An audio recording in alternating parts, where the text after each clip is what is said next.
God damn it.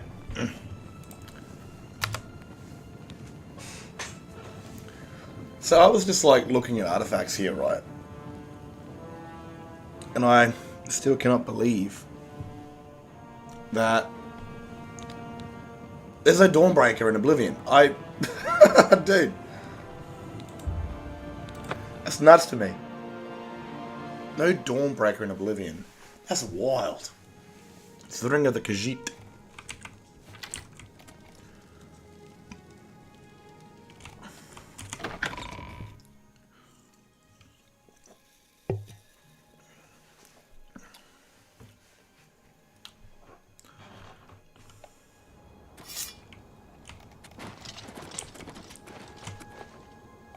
Alright.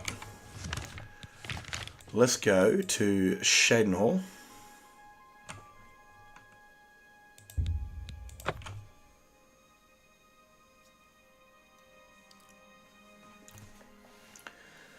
Like, I don't know, I think I've been playing Skyrim for way too long in my life to not even know that there's no goddamn Dawnbreaker, and it just doesn't make sense.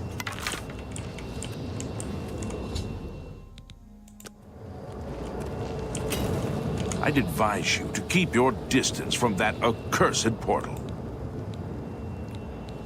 Haven't you heard about these gates to Oblivion opening up all over Tamriel? Well then, you know what they're capable of producing. Although nothing has come through ever since Farwell entered. About 2 days ago, the Count feared at this evening. Alright. And nary a word. I fear the worst. One ring to rule them all. Oh, g'day, bro. Sorry I didn't see you right there. Yeah, well, that's what I mean, man. Like, that's what freaks me out. I was just looking because, look, I don't know if you, I don't know when people come into my stream, but I do a Skyrim series. It's like a storybook sort of thing. And I have a character called Cecilia.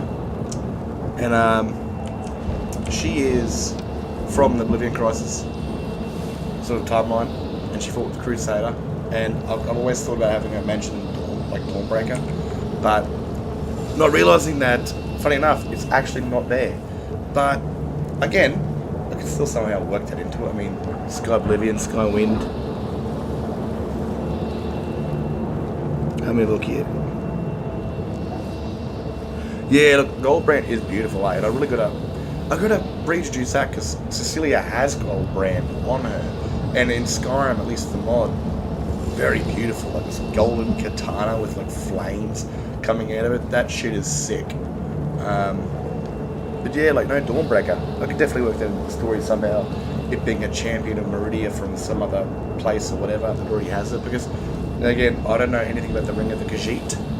I've heard it, throughout the years, but I didn't even know it was an Oblivion thing. I'm gonna put this somewhere easier I can see it.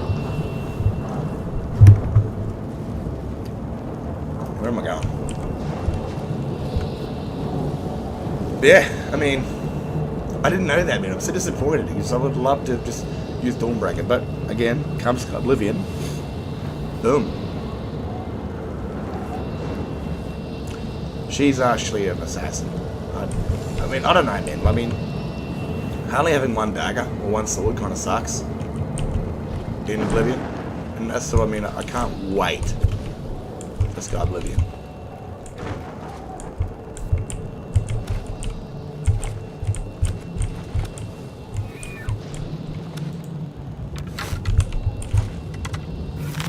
Yoinks.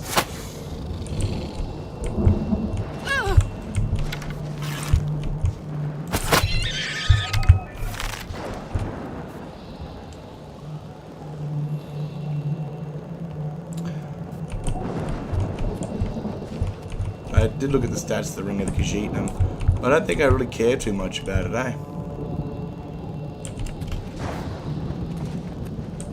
I'm just like, Dawnbreaker is my go-to weapon for Skyrim. Not physically, of course, without a mod, because it does look kind of feral. Ah, shit.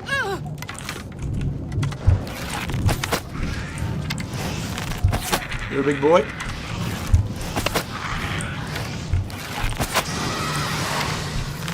I am not fireproof.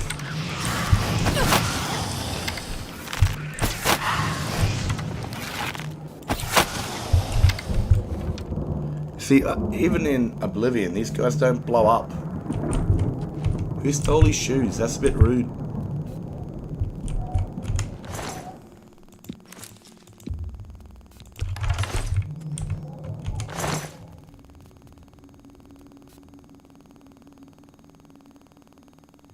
Yeah, I mean, that does suck, eh?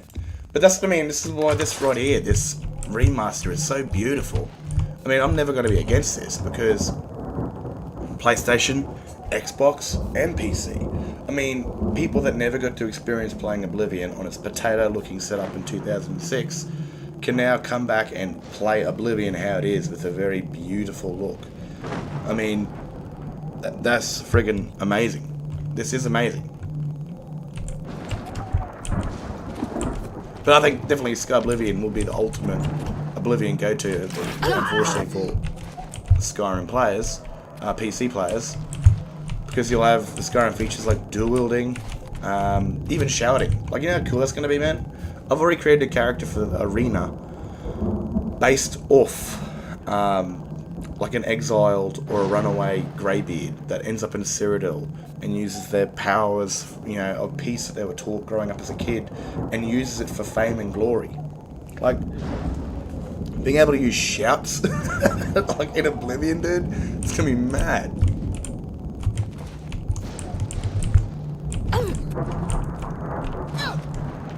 You got like a horde of Daedra coming at you. Oh shit! I think I'm dead. I think I'm dead.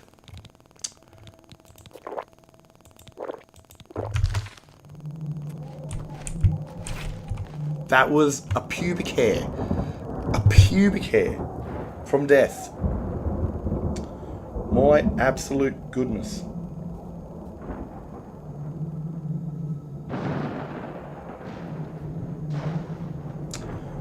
Anyway, bro, cheers for joining, because honestly, the last couple of nights has been boring as shit.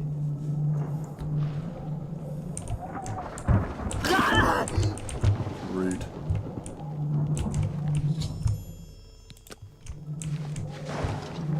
It's about time someone got here. What took you so long? Yeah, man. I mean, like, you read so many of their stories of like how dangerous the Nords were back in the early eras. Kind of disappears over time until you get the Dragonborns. But, you know, like, I like playing multiple characters in a story. We are not many. I don't know if you're new to my channel or anything like that. Wait, but I have much to tell you. It's about time. However, are you? I said, the path is yours. Lead on. But so I play multiple different characters, and I love doing that sort of stuff. And like, I want to create a character that's an arena character, like, you know, the Grand Champion. But it's a Grand Champion that was basically given to the Greybeard as like a 1-year-old, raised and taught their ways of peace, but eventually felt that their life was suffocating. They wanted to live their own life. They just ran away, and they found themselves in Cyrodiil during the Third Era, and used these powers that we used to them out in the real world to actually give them fame. Like the fall of power, pretty much. You know, like, you're a young guy who's just left everything you know behind to learn everything else in the world, and you got these powers, and they could really help you out in a certain setting, and you feed into them, and you use these powers that were taught you for peaceful ways to then make you famous and rich, shit like that.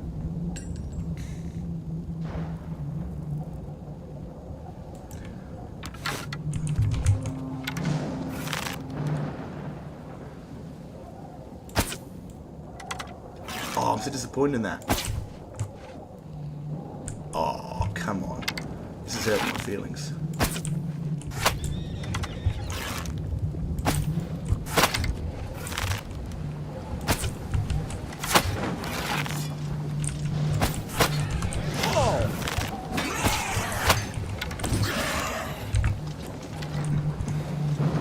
Yeah, they became a bit imperialized, for sure. I mean, that's probably definitely due to Tiber. Helped out a little bit with Riemann. But yeah, they definitely became more imperialized. Still one more left. Holy shit. See, what I would have loved about Oblivion, or even Strange. say, With all the lava, you'd think I'd be warm. But all I feel is a bone-chilling cold. Perhaps it's fear. like, I would have, like, I don't know, Oblivion gets too puzzle-like and they pull the shit out of me. Is that two of them? No. But I would have loved this to be like just a pure bloodbath. Like, for Sky Oblivion, yeah, and if I have a goddamn gate like this, I'm just going to spawn like 30 or 40 friggin' Daedra on the wall. It's just going to be complete just chaos, and I love it. But the character I'm playing right now, excuse the fire, this will be a character in my Oblivion series, when I eventually get around to doing it, and that could be years away. She'll show up in Skyrim first, actually. She's the Dark Brotherhood listener. She's like a half-breed of a Dark Elf and a Imperial, so she's got ashy skin. Didn't have a great life growing up, of course, and joins a certain cultistic family. But the whole idea of like these characters mixing and matching is that's the worst fun for the stories. You're having people that would never sit down and talk to each other peacefully, having to forcibly come together and work together to save the world, that sort of shit. I'm just going to read that real quick.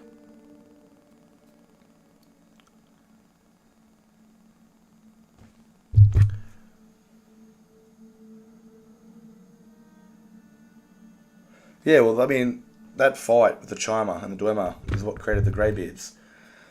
That was an essential mark of the Greybeards. And the Greybeards are priestesses of Kinnereth in a way, because they are more wind-like people.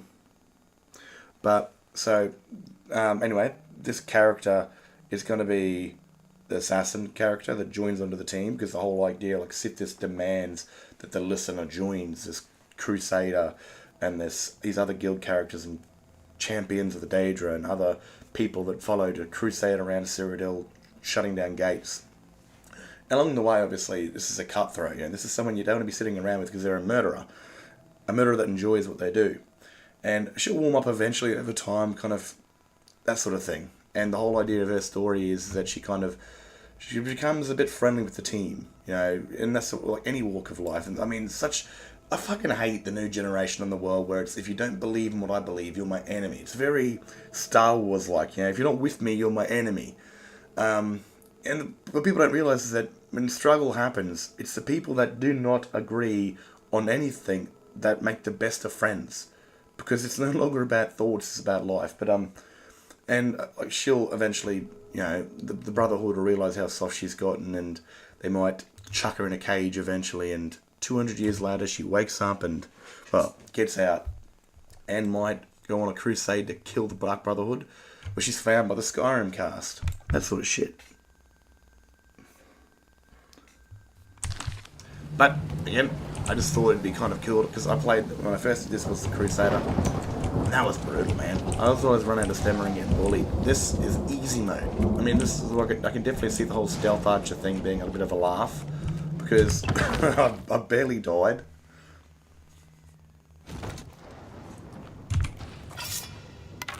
Hey, you don't see us, bro. Show me what you've got! Do your work. This is the part where you fall down and bleed to death. I'm just warming up, you pathetic worm! I'm just warming up! Die, damn you!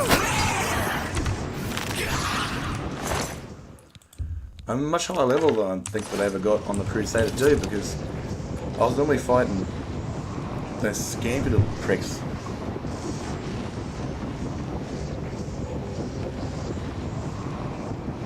I've actually never played Mass Effect. I've definitely played Dragon Age. I liked Dragon Age 1.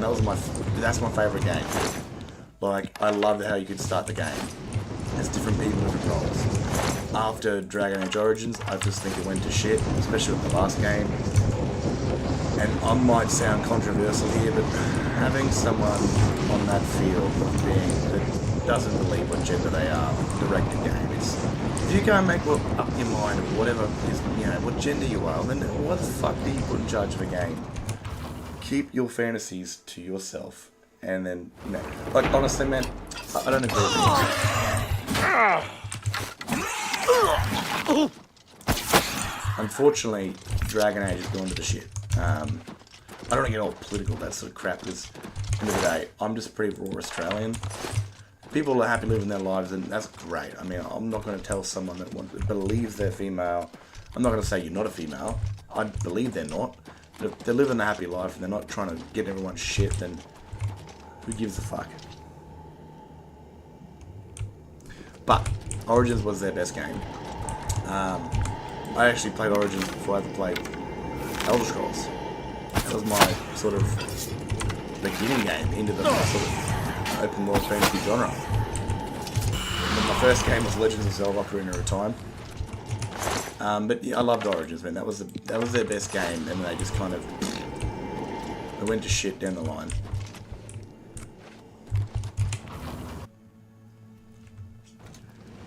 But, I mean, listen to me. Like, dynamic characters are always so fun to put together.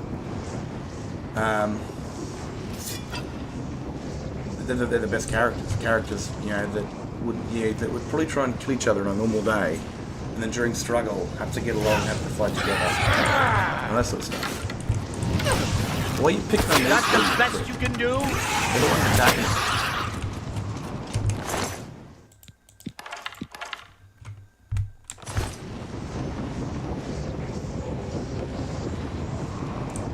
Yeah, look, Valgard. Am I supposed to be When I first, impressed? it wasn't any of that sort of trans bullshit, it was none of that. But when their first trailer came, when their first trailer came out, oh, bro, no, no. I'll reload that one. I'll try and save his life this time. When the reveal of this first came out, they showed like a story of like the city being attacked at night. No, damn it. What the? Like that right. And like the voice acting was just so garbage. And I don't mean the voice actors, I mean the setting of it completely. It was just abysmally shit. The city was under attack, and the place was a nightmare fuel. And they're like, oh look, over there, demon. It had no gravity to it at all. It wasn't like, I'm fighting for an inch of my life. Shit, pick up. It was just, there was no tone to the situation whatsoever. And then you've got this whole woke shit inside there. Now, people hate the word woke, that's okay. And that happens when you kind of put, and I'm going to say this vividly as day, that's what happens when you put someone that doesn't believe what gender they are in charge of making it. I mean, I don't really care. But when you put a person that doesn't know what gender they are in charge of making a fucking fantasy game when they already live in a fantasy, you'd expect these people to be doing the best fantasy games in the world since they live in one. But no, it became about work ideology. It became about some big giant, what are they called again? Quinarans. I love that because in Skyrim, Am I supposed to be impressed? Quinarans are dragon slayers. I fought mud crabs more fearsome than you. But no, they're meant to be the orcs of like, the Dragon Age world, right? Fuck you, stop moving, you prick. Absolute dingus. They're meant to be the orcs of fantasy, of the Dragon Age fantasy world. But then they made them look all soft and pretty and like I shit you not, these guys actually look like fucking Twi'leks from Star Wars. Just instead of manacles, they've got horns. And they went from these beastly characters to these pretty characters.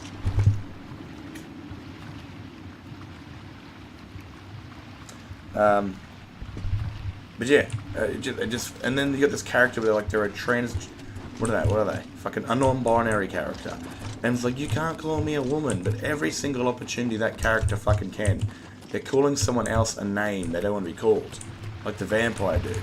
You know, she calls him like a bloodsucker or something like that. And it's like, you've literally put a character in the game that's non-binary, and you're trying to teach your audience not to call people by the names they don't want to be called. And then you have that very fucking character calling everyone else by nicknames they don't want to be called. It's like, you're fucking retarded, dude. You gotta be retarded to think that mentality is gonna work. But yeah, I loved Origins, man. Like, that was just like the coolest shit.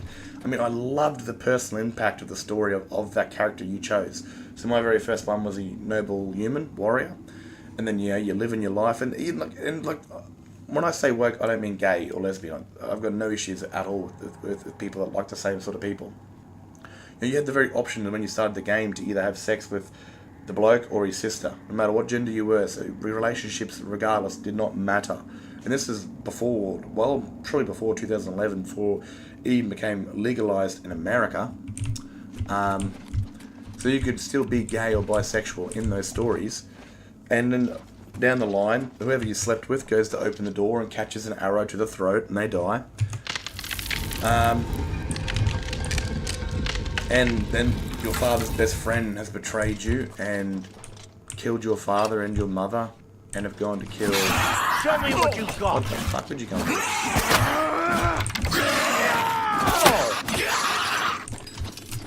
You know, they've killed your brother's, you know, wife and kids. And then eventually, down the line, you remember... You know, you meet this motherfucker in the city's prisons, and it's very personal. You want this guy dead. You know, fuck with that. Oh, rough. Almost got you killed to a trap. Yeah, and you kill him, and you feel so proud about it. You're like, that fucker deserved it through and through. But then you play a different character, like say an elven raised in the human world, and you meet him there and he's just some pissant you gotta kill because he's in your road. But like same with the dwarves, I mean that shit was brutal, because when you go to the dwarven city, you know, it's a fight between the youngest son of the king that rumoured to kill his brother, or an older man that wants to not have this guy rule because he's a criminal. Am I supposed to be impressed? And, you know, who do you help? Do you help the young son of the king? I'm not saving that one.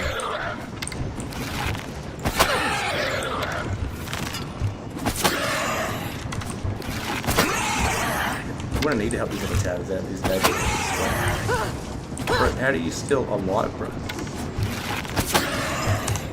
I'll try and help him out.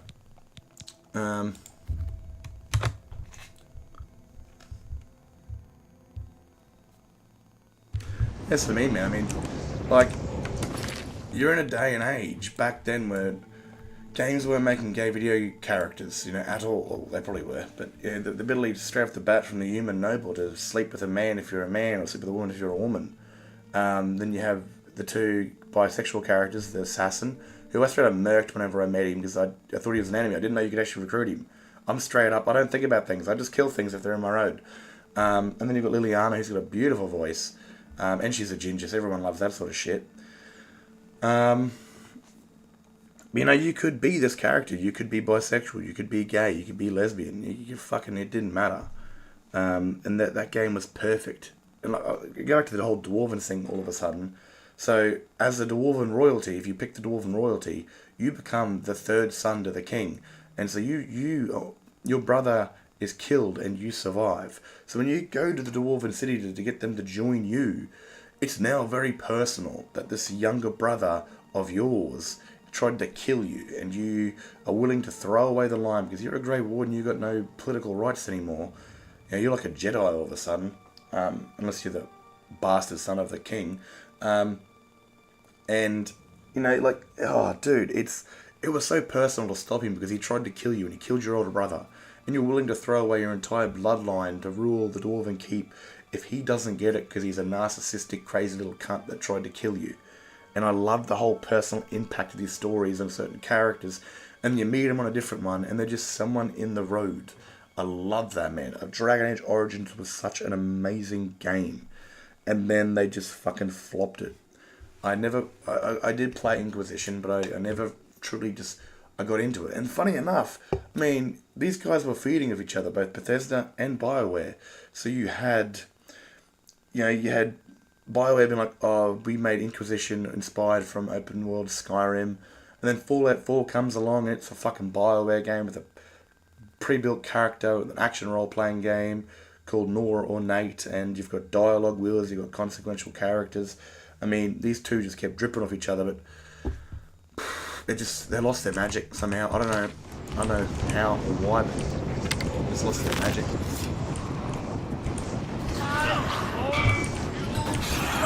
You guys stop. Right, come on. I just tried to reload to save you fuckers, and you die on me straight away.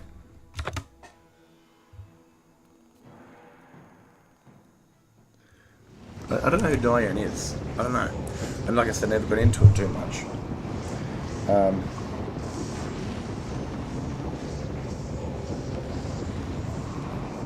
Who would be my favourite character? Probably Morrigan. Has to be Morrigan from Origins. It's always a treat to see her show up in, like, you know, different games. Especially, like, oh, dude. What about Inquisition real quick? The fucking choices you had when you started the game. But that shit was impressive, and I really hope Bethesda do that with the next game. You kind of talk about previous installments, because the one thing I fucking hate more than anything. Bro, these guys got like no health. I can't say the other place.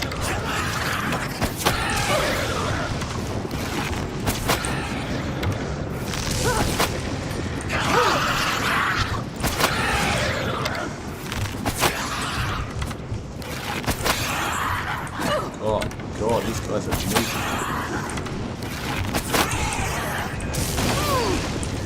Oh, you don't like some magic? Good shit. Take that, take Alt Mara's back before you fall from the abyss. I cannot save them. Now, be gone. They fall quite slow.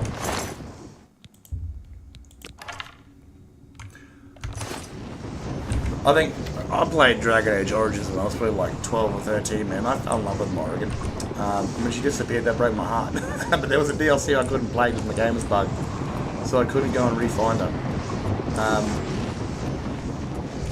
But the impact that you show up in the next game, you're able to write the story that your Grey Warden slept with her at the end, and she had a child because of that, and then you could pick, they found each other again to stay together. That was beautiful. I love that.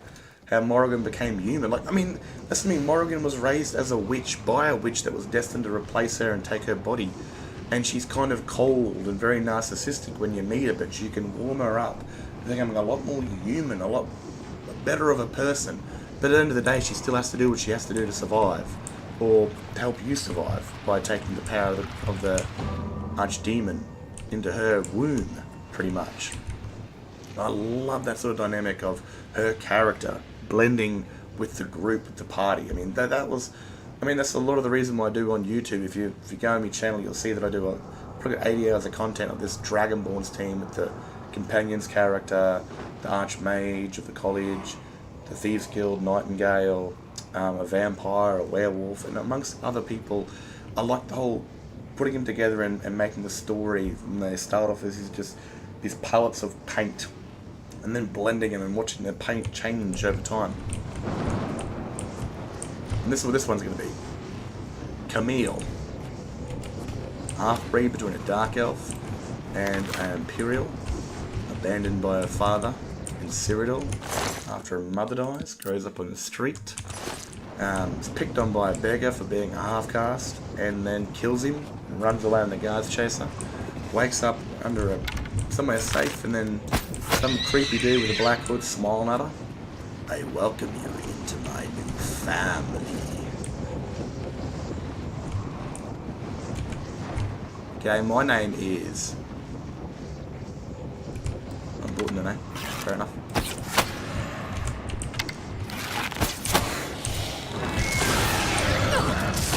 Bloody.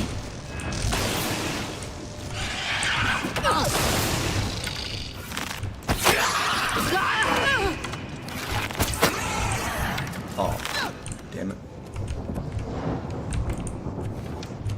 I'll loot while you're coming down.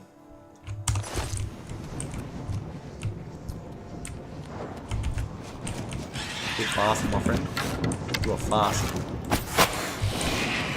Wasting arrows on you.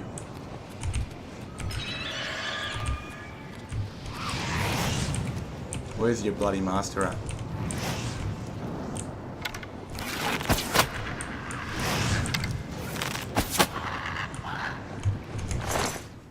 Well, he's run off. He's run off. What a coward.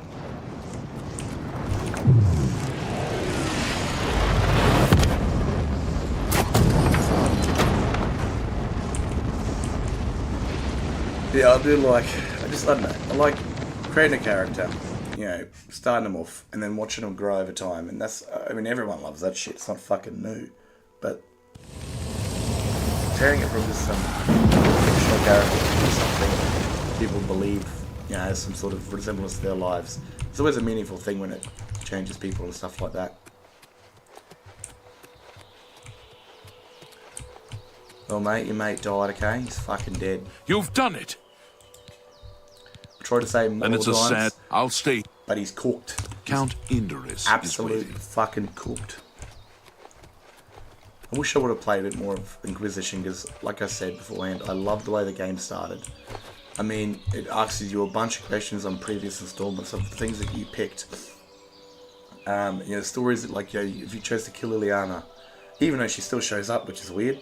But I'd love that for the next Elder Scrolls game, you know, like, two reasons, because whenever you read a previous book on a previous hero in the next game, it never refers to them by their race or their gender, because obviously we all play different versions of different characters and it wouldn't make any sense to then decanonize everyone's own playthrough, because everyone's playthrough is special to them, so it has become a figment of legend. But then, I would love that feature because you'd be able to, you know, like, it asks you questions. Who was your Neverine? Who was your champion? Who was your last Dragonborn?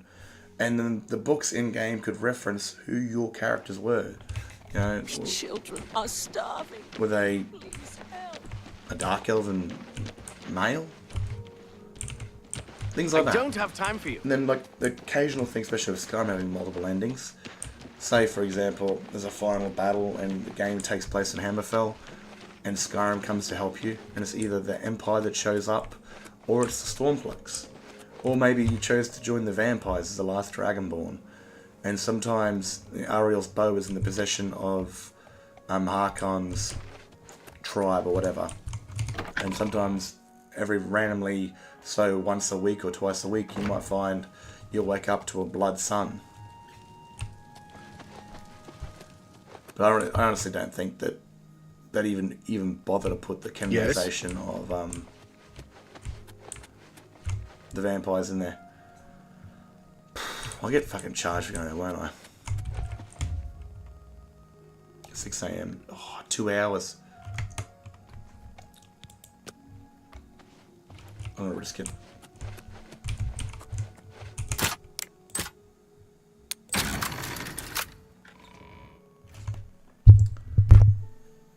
Set my feed just in case.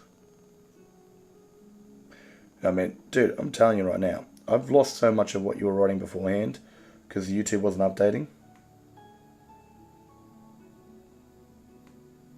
I don't think so. I think I've had one person call it a machinery once, I think. Someone called one of my episodes a... it was, I think they called it a soap opera machinia. And I was like, fair point. It was pretty soap opera. But I don't know, I try to go for the whole chapter episode thing for like storybook. Not to go there. So I've heard. Goodbye. I think you should leave. I think I should. Shit.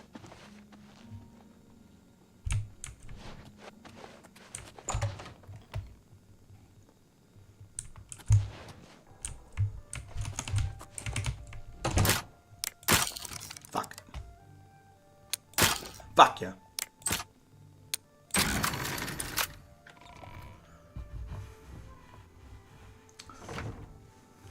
I gotta just go update me. Oh my god. I'm gonna update all my shit to see what you wrote because it lost so much.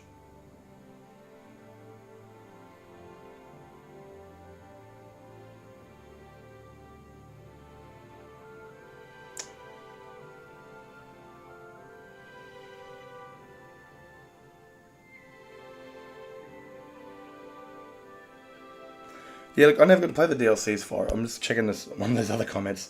I never got to find Morrigan, which pissed me off because I was a kid. Man, I loved her, dude. I fell in love with her character. Probably one of my first fictional loves. And I couldn't do it because I think the version I had at the time was bugged. And I didn't have the internet back then as a kid. I was in the PlayStation 2, I'm pretty sure.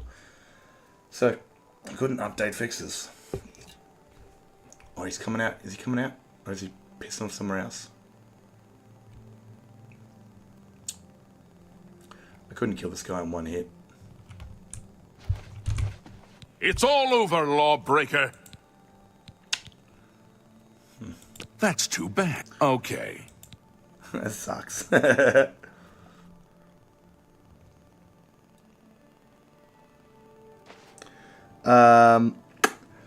Where should you start? Look, I'll be honest, man. I started this 2 years ago, so it's pretty raw, but still, the voices are still okay. And the story is still good, but start, man, I guess, you know? Start Cecilia. I did mention her when I first started this. It's 80 hours of content, dude. I don't think you're going to make it do it all. Greetings, Imperial Sister. Like, not all of them are an hours long, but it's still a lot to get through. Yeah, start with Cecilia. She's kind of the prequel character or sequel character and shit like that. And, you know, it starts off like 200 years before Skyrim, you know, events of the last Dragonborn.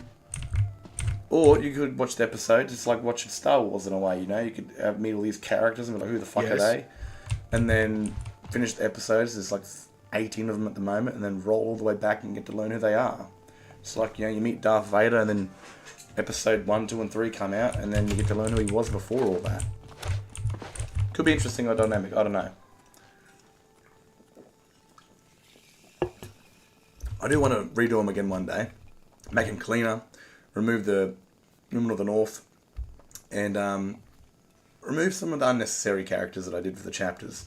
Like, there's one called Mara, the Knight of Mara, and she's a follower in my episode sort of thing, but I should have not done that quest line until the Dragonborn got drifted in the episodes. And there's one called the Heart of the Reach, plays Vina, but it should have been done by Freya, which is one of the main characters, and Vina could have been a side character in that story. So, again, there's always things that I'm learning as a story writer.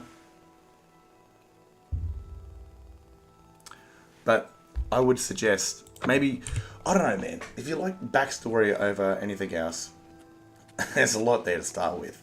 But you could get really engaged into it. You know, if you run out of TV shows to watch, it could be something there. But if you just want to really catch into the action of it all, the episodes, they're what you watch. And then when you're done with the episodes, you go back into the past and you see who they were and how they got there. That could be an interesting take, I guess. Because I'm really big on backstory and shit, and world building and character building, all that crap. I'm pleased to find It's very cold when it comes to his son's death. Just look around. Stop talking. What? Fuck you, buddy. My apologies.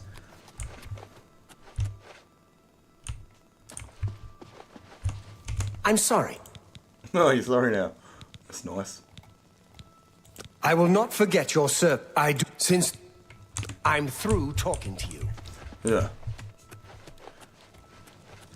And, I mean, the only reason I'm playing Oblivion is to kind of get a, because I've played Skyrim for way too long, man. I started playing Skyrim when I was 17, I'm now 30. It's been that game that I live with. Shit. I know inside now. Like I mentioned when you first joined in the stream, I didn't know Dawnbreaker wasn't part of Oblivion. I dead set thought it was. Because I've obviously played Skyrim for way too long and not Oblivion. And I want to create stories for Oblivion when it comes out. And this is one of those characters that will show up. Because I don't have... that's a spoiler of my story, but the Dark Brotherhood character of Skyrim is more of a plot fixer with the Dark Brotherhood questline and a sort of story ender, rather than a companion of the Dragonborns. Because, you know, I don't really see an assassin or a cutthroat or a straight up murderer wanting to help the world. But this one in her story will. I'm listening. Gotta reset my feed just in case, again, YouTube decides to shit on me.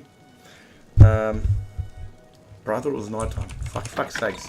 So normally, I'm in winter at the moment, so like the sun goes down by 5:30. What is it now?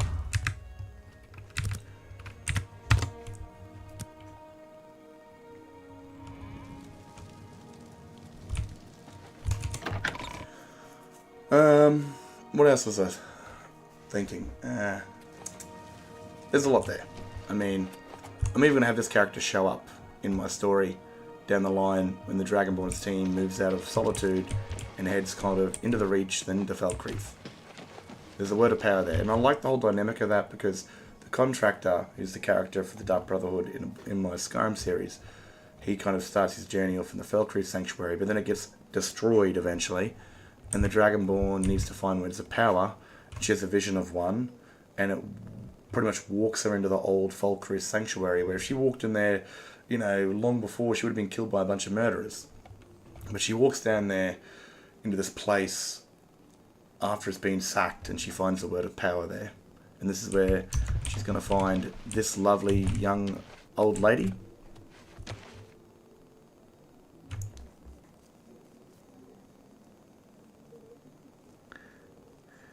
Are you talking about the Oblivion Remastered version? Because honestly, I don't really like that. I think the armor change is very slight, but it's very also noticeable. And I don't know. I mean, I like the sort of the old style of it, the big pauldrons and stuff like that. I mean, I think they try to shorten the pauldrons and make it a bit more goldish, a bit more gilded than they should have.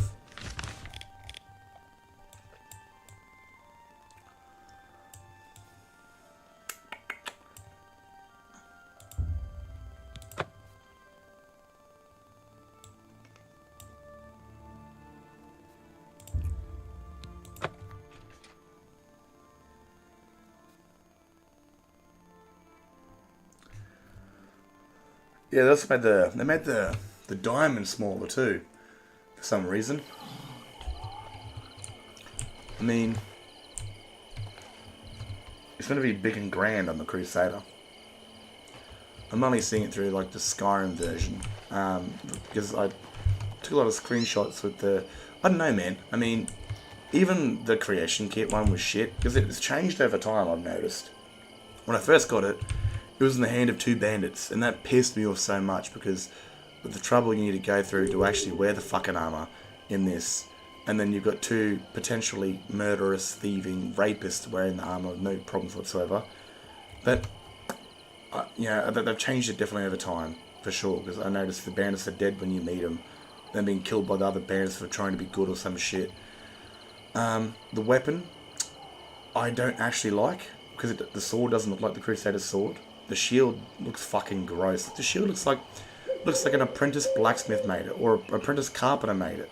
It looks nothing like the Crusader's shield. And I'm talking about the Creation Club stuff here from Skyrim. So I actually still use that gear on a character called, the Knight of the Nine character called Rognik.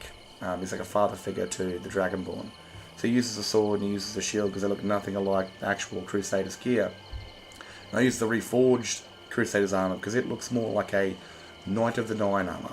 Not the Crusade armor, but a Nordic Knight of the Nine. So I was able to use that shit and make it story-worthy or character-worthy. Either because it didn't look like the original gear, or it was a complete redesign of the armor, like the reforged armor. But there is a mod called Legacy of the Dragonborn where you can go on a quest to find all the Crusaders' gear. And I can't wait to be on Skyrim, man, because that's going to be a DLC. Man, my phone's down too freaking low.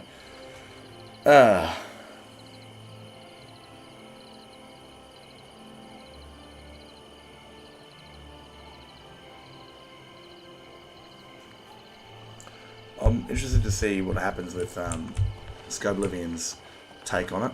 But if not, I mean, you've got the, like, it doesn't really matter, because the modding, there's always definitely a free choice. For fuck's sakes, you've got the creation for the Knights of the Nine, Crusader armor. You've got the Legacy of the Dragonborn's Crusader armor, and all that sort of stuff. Where's the Oblivion Gate here? Shouldn't it be like, there it is. I don't know. Maybe I'm just... The Crusader is my favourite. He's going to be like my main character of the Oblivion series for sure. He's going to be the dude.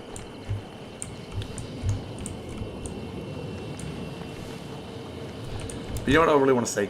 Right. At least Oblivion mods. I want to see a system in place where there's like a Civil War battle, right? So the gate's here and you might find like 5 or 6 Daedra run down to the gate and fight, you know, and kill soldiers. They disappear real quick and it just keeps happening. Like the city's under invasion. And you go inside the city and the sky's still Daedric red. So it feels like these places are actually under siege during certain times of the quest line. Stuff like that. But again, you know, it's Oblivion. It might be a upgrade, a big upgrade, but it still follows its cool mechanics. Plus these gates are kind of annoying and boring. It's more of a puzzle than it is an outright slaughter.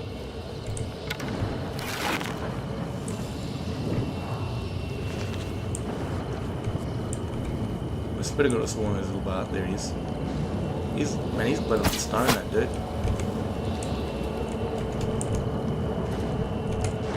Right in your neck. Oh, that's another one. He's gonna come right through the Oblivion gate. Come on, do it. Do it. Do it. Oh, he did too. Legend.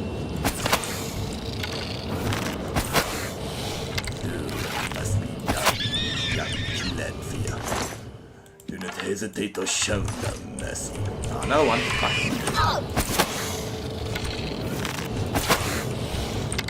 Walking Triceratops, crocodile looking fuckers. I haven't fought a Daedra yet, eh? Holy shit. I haven't even seen one, I don't think.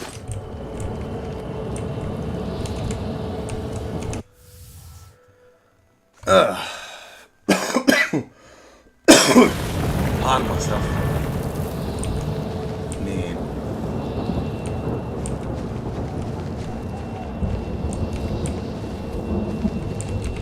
Like, when I'm walking through the gates of hell, right, and obviously all this shit's heavily inspired from Lord of the Rings, Oblivion itself is, I kind of imagine I want to come out of this gate and have like 30 to 40 friggin' days just staring at me, be like, welcome to my home, and I'll be like, oh yes, thank you very much for welcoming me to your home and let me just get more mad slowly, you know?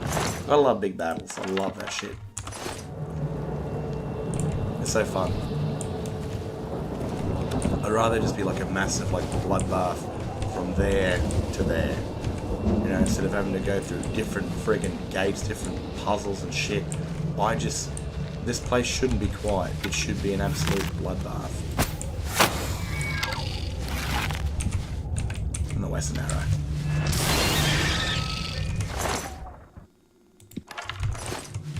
Little Triceratops of teeth.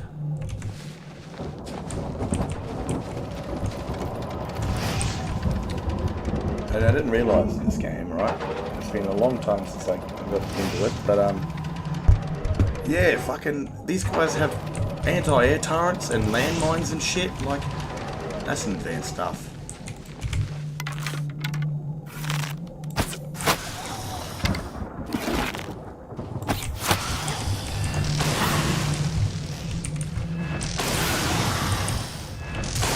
Oh, fuck yeah.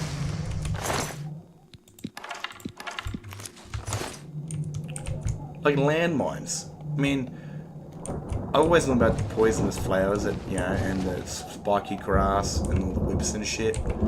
But fucking landmines. The Deadlands for sure. the shit?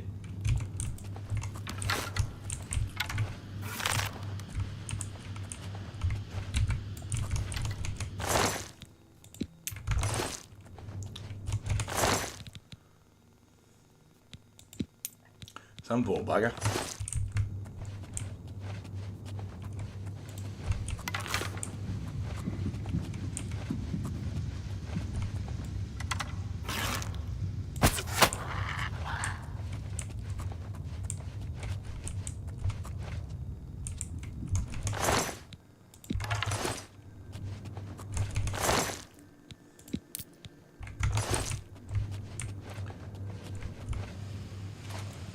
Hello, my name is Goodbye. I didn't know this about Oblivion. I don't know if it's a standard Oblivion or if it's a remaster, but you can kill 2 enemies with 1 arrow strike if they're in the same area, and I've done this twice.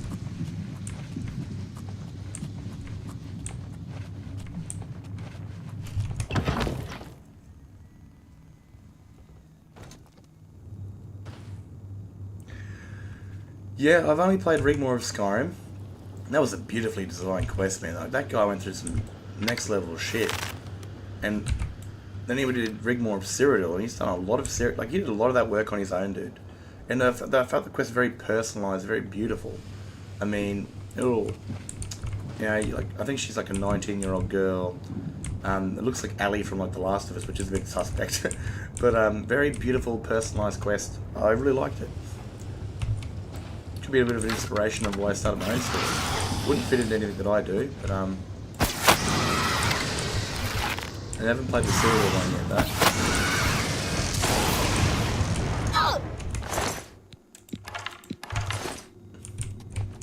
But yeah, Rigmore of Bruma was a very beautiful quest line. For far out.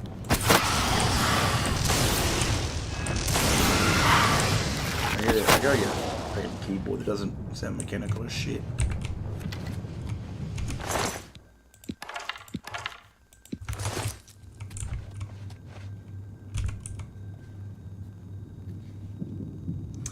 Yeah, you got Rigmore of Bruma, which is the first one. And then you've got Rigmore of Cyrodiil. I don't know if the dialogue's shoddy. I mean, Rigmore's voice actor was pretty good.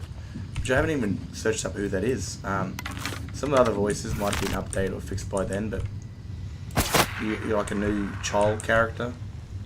Then you've got a sort of revoice for Angie, who also takes part of my story.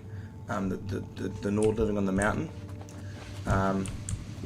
But honestly, man, it's when you get a PC and you really want to try quest mods, it is a very nice mod to play. Very personalised. It makes the Dragonborn feel more like a person than it does some creature of fate. You know, like, I mean, Skyrim games have you this character of destiny, but when you're with Rigmore, you feel a lot more like an actual character. Oh, for fuck's sakes! Than you do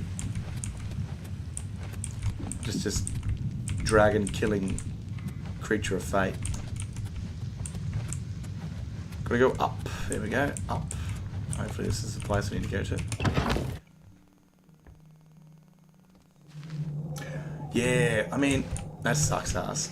Did I just start where I fucking...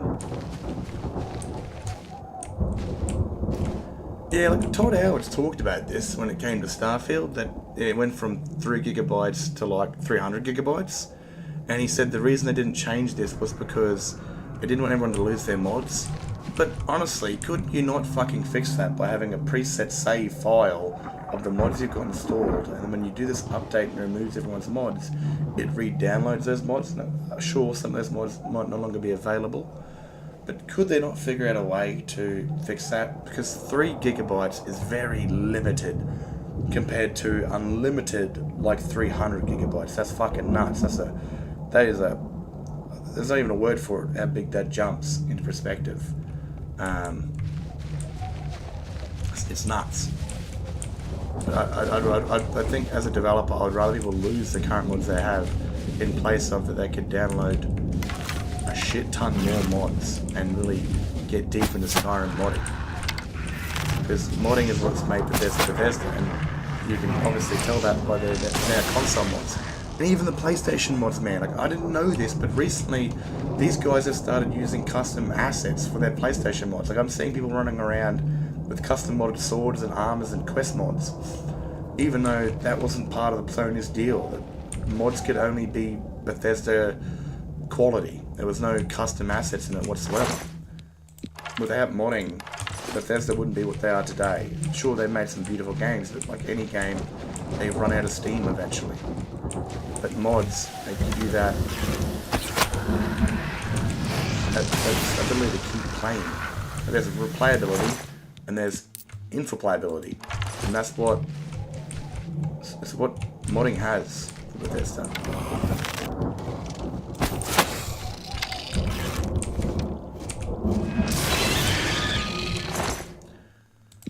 Like, I have played Fallout, yes. My first game was actually Fallout 3, so it brought me into the Elder Scrolls world. I went to this store called Video Easy when I was a teenager, and I checked out all the new games on the shelf, and I saw this one, like this Russian sort of gas mask helmet, and I really didn't want to touch it because I didn't want to play a Russian game. But funny enough, after some time I did, and I loved the ability to just go wherever you wanted, do whatever you wanted. And this is a really cool feature I love, but the ability to just drop an item in the inventory and move it around, or throw a body off an edge, that shit blew me away. But eventually I found out about Oblivion after Fallout, and I guess I just got stuck into more of the fantasy genre with magic and that shit over a weird sci-fi apocalyptic still. Fallout is a beautiful game, I definitely love it. Skyrim will always be bigger than Fallout, I definitely think so. It's just, I mean, look at it now, Special Edition. Still outdoes Fallout, and I think it always will. I mean, there's more you can do with fantasy than you can with a sci-fi apocalyptic series.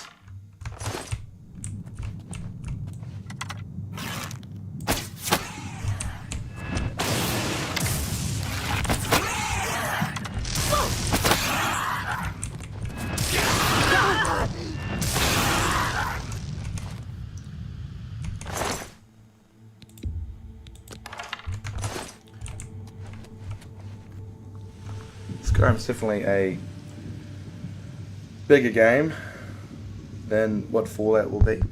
And it's kind of funny that they made a Fallout series over an Elder Scrolls series. And that shit's... What the fuck? Where are they coming from? That stuff's wild, dude.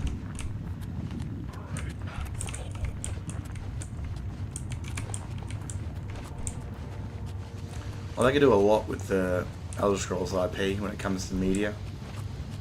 I mean, look what League of Legends has fucking done with Arcane. I loved Arcane, dude. I never played League of Legends in my life. I never will.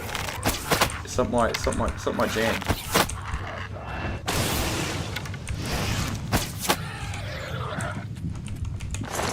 But I loved Arcane. And like, you've got so much lore that they could explore. Like Paramount Whitestrake, the First Crusader, Ysgramor, the Red Diamond War, the Great fucking War. I mean, imagine learning a lot more about, you know, who, like, General Tullius is. And these other characters. Like, we don't even know who General Tullius' first name is, for fuck's sakes.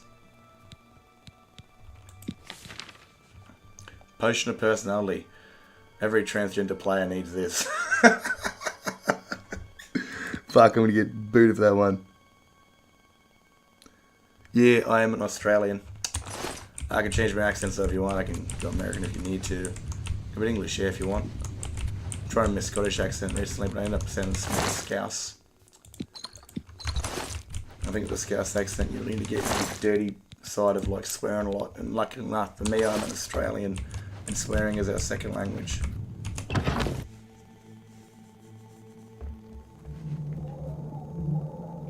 I don't play that many games, to be honest with you, man. Like, anything in your life that's too good will eventually fuck it. Oh man, son of a bitch. So I'll play like 1 FPS, and I'll play one single player game generally, and I'll boot around the. I need to go up. That's going down. I must be in the right place. So I'll tend to play, like, my 2 single player games at the moment is Oblivion Remaster. That's a night time to stream and have a chat with people and stuff like that. Single player games is Skyrim Stories, and my online game is Battlefield 5 at the moment.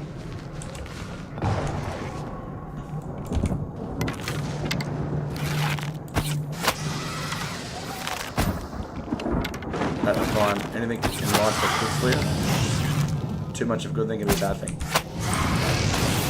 Damn it. Poison harpy field. But yeah, way back to one of the first questions was, I played Fallout before I played the Elder Scrolls, and I didn't touch it for a while because I thought it was just some stupid Russian hazmat game. And then when I finally got it, I overdue for like 2-3 weeks. And I got recommended by the clerk at the counter about another fancy game they had made, and I saw the golden bitches on the back of it, and I was a teenager, and my mind went straight to the gutter. And I'm still in love with the Golden Saints this very day.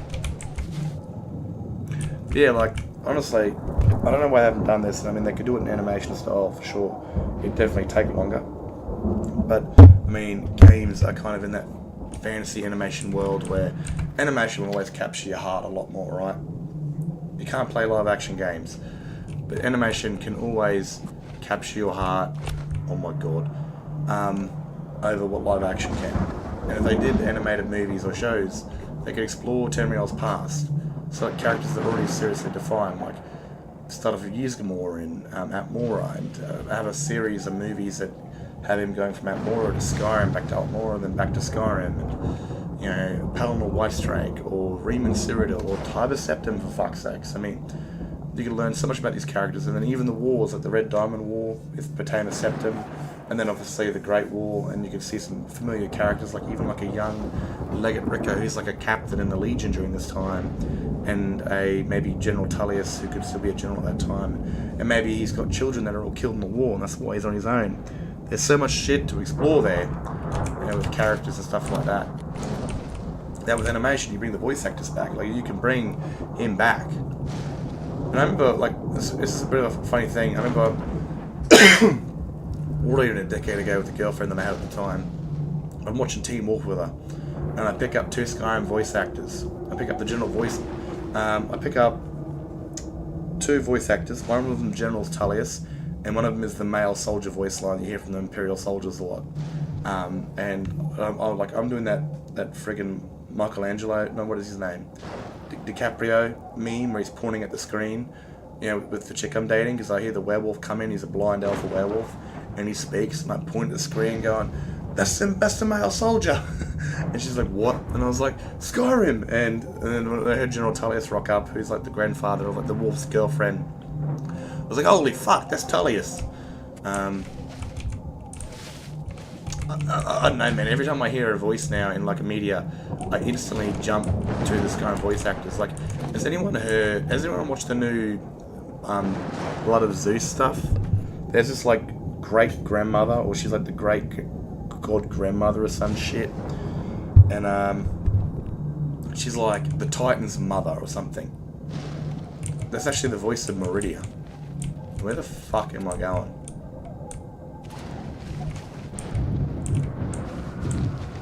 Up.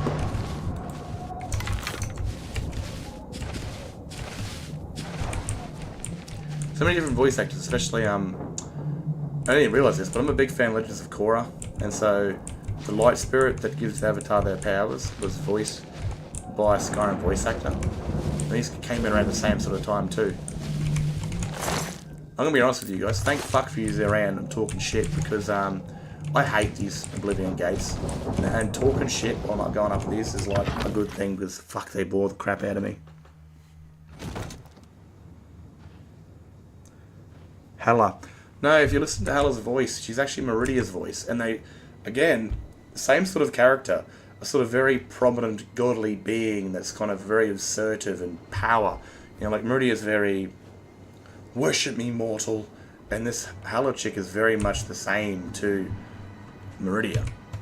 And then of course you got, like I said, with Legends of Korra, the Light Spirit, her voice is the best person to kind of really make you think is the light armor merchant in Riften, the really cranky one, or she's in the companions too as like Najada, that's her name.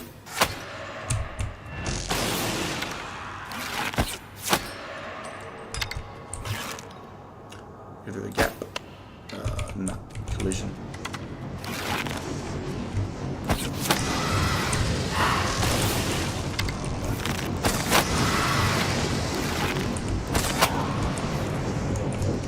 Running out of arrows here? Well, I'm not running out of arrows, but now I see the number.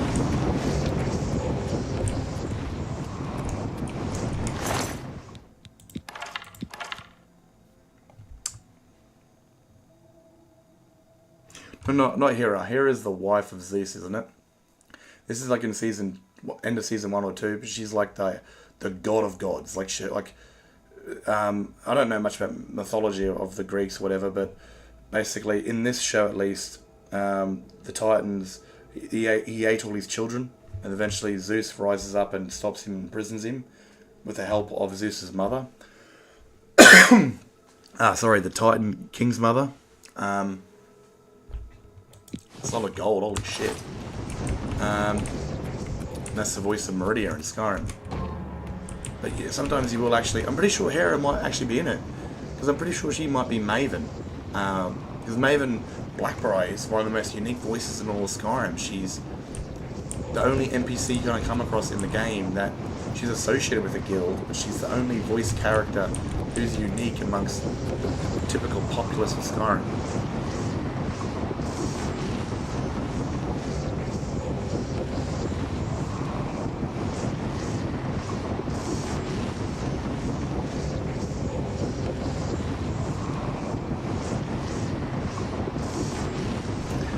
I have to disagree, man. I'd love to see movies going back to that time, because you get to go to a time we've never seen before. Like, Panama White Straight could be before the Dragon Break, but Dragon Breaks never really happened. They're like a weird fucking, you know, it never happened, but it did happen sort of situation.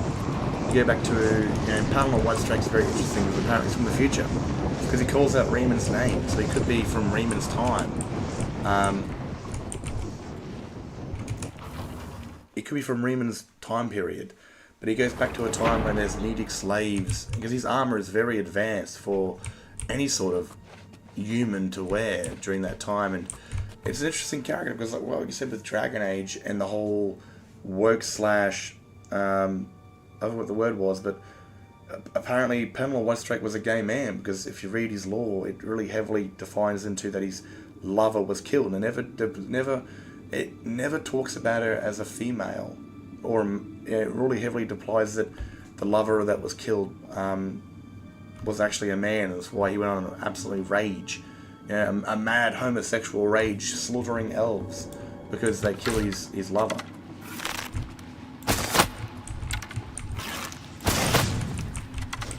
And I'd really like to see a story based in like Sirid, which is the aliens are still around.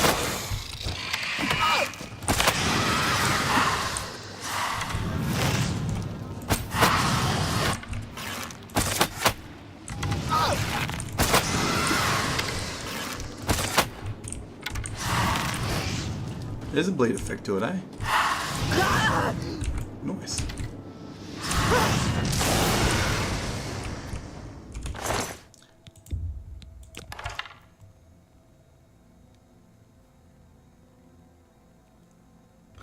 Yes, I mean, like, I've heard her a few times. I think Maven actually also shows up in Dota, which is a dragon hunting game, but she shows up in the show on Netflix. I mean, it's always, because I've been playing Skyrim for way too long, man. I love it when I can pick up on voices, like even playing Starfield. Ulfric Stormcloak's in that. He's the luxury ship captain dude that tries to help you out with the Crimson Fleet quest line. Then you've obviously got the Imperial male voice line, you know, with the "Stop right there, criminal scum." And you've got a few other Skyrim voice actors and Fallout voice actors in it. And I love picking those up. It's always good fun. I mean, even Serana's voice, right? Like, she's Serana, and she's also in World of Warcraft. She's the chick that done that really beautiful song, "Daughter of the Sea." I never played. Oh, my apologies. That's gonna be loud. Never played Warcraft.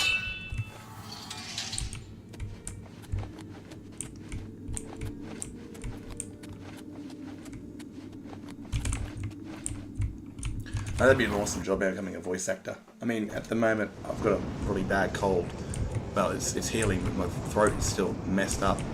But I've always auditioned for mods and stuff like that. One day I'll you know, if I keep trying to get one.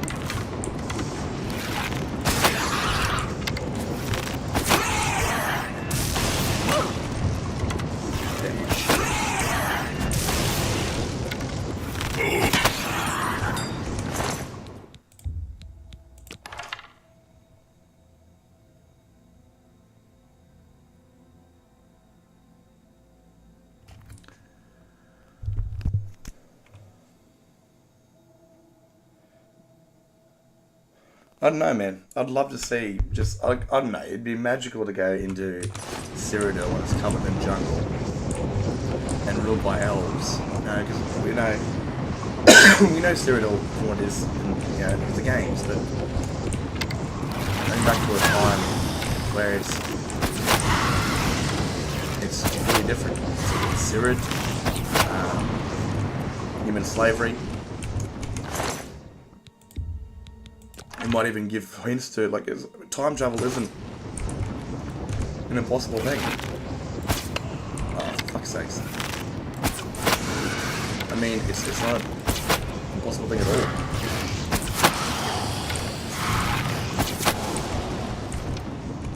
And definitely could have been like a soldier from Penrimal's timeline that touched some sort of weird stone that sends him back into the past. Who the fuck's doing that? Oh, explains it. What is it on my health bar right now? It's messing up.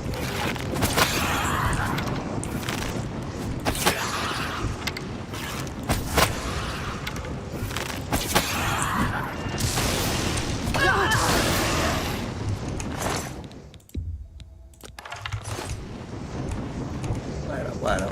Want to see that? That'd come handy.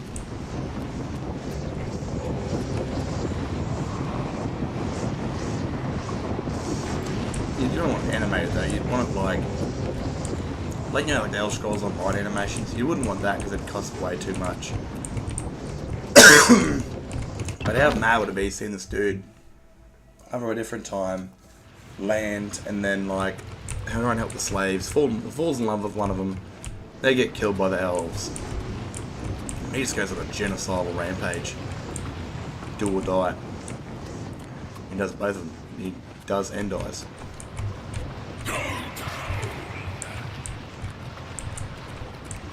You go down first, mate, okay? I'm the woman, you're the man. No, mate. Reverse.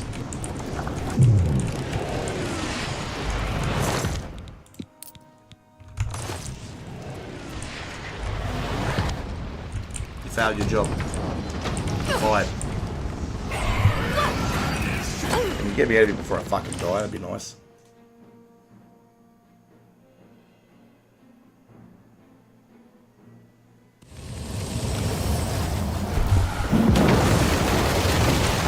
Ugh.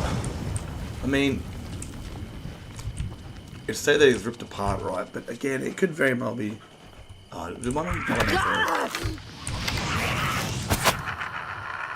In your hand, my friend, in your face. And like, you've still got many different kinds of characters too. I mean, hell, we become the Crusader in one of the games.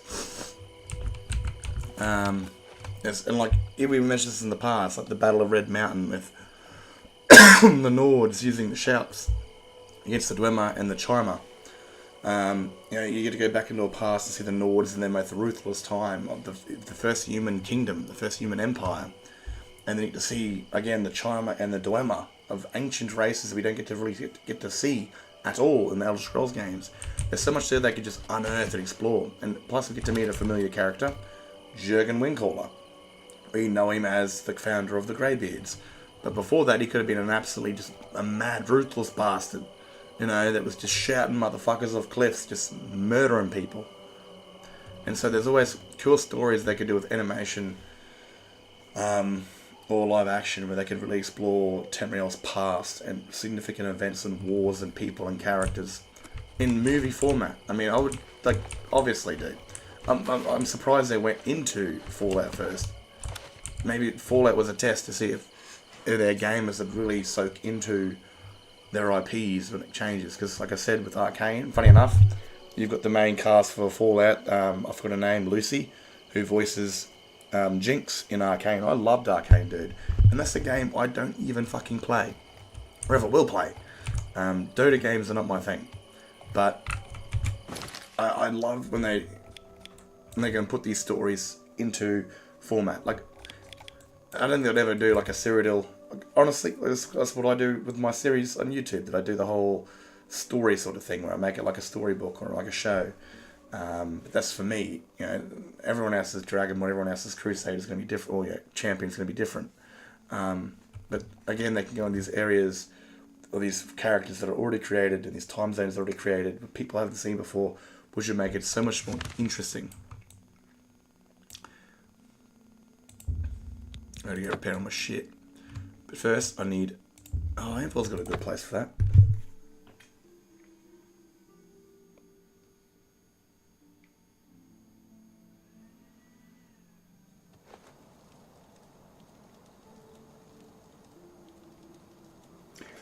Well, like a Shezarene is the reincarnation of Shor, right? And they say that about the Dragonborn too, but the Shezarene and that are two different things to the Dragonborn. I mean, every character is a fucking avatar, for example, right? The Morrowind character, he's an avatar of a Charmer General.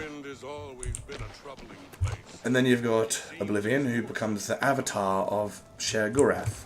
And then, who knows who this one is? In Skyrim, they say it's Avatar of Shor because his throne is empty, but Shor is Lorkhan, and Lorkhan and Akatosh don't exactly get along with each other. I need blood.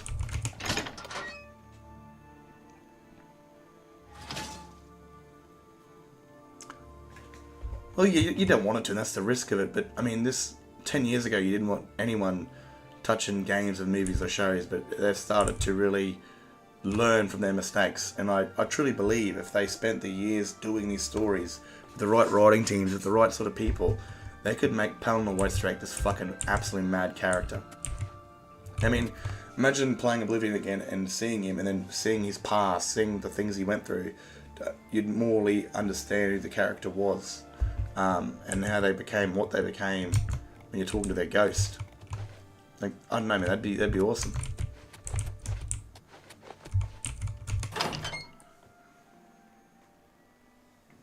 Now, the Dragonborn's definitely not Shezarene because they can't be.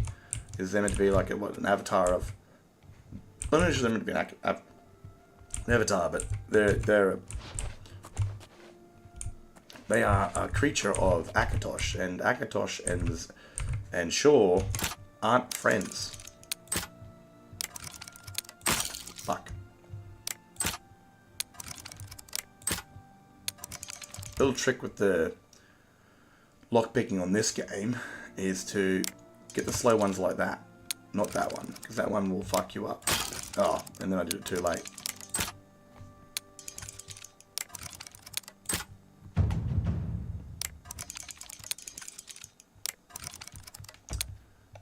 God.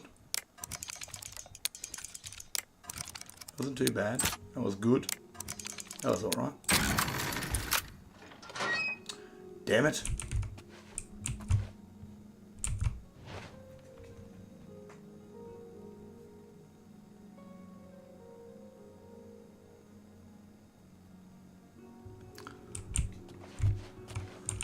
Who knows, mate? Like, Shaw could literally be someone else right now.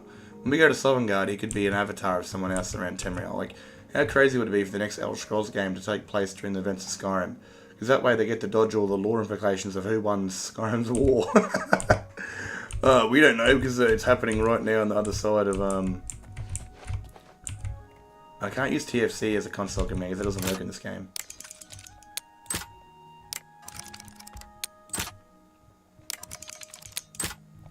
I saw like the what is that mod called? Falskar.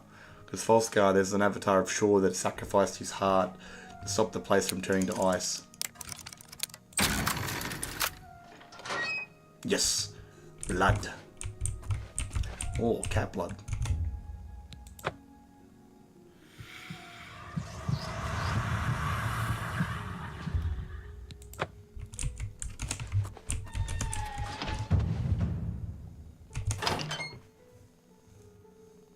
Nah, dude. There's no such thing as arguments for Australians. I mean, it's good banter. That's what we call it. And we've all got different views. I mean, this is what people get scared of these days, is if someone doesn't agree with you, they become your enemy or some bullshit. I mean, like I said, diverse characters. The best stories are where you get two people that come from two different walks of life, two different beliefs, two different views, political views. They make the best people. You know? You don't want some hive mind bullshit where they're all clones of each other. And a lot of the new generation seems to forget that if you don't believe in what I believe in, then you're my enemy. The whole Sith absolute torment sort of bullshit.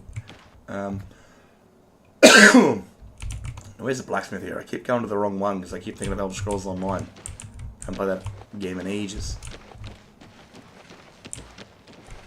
Yes.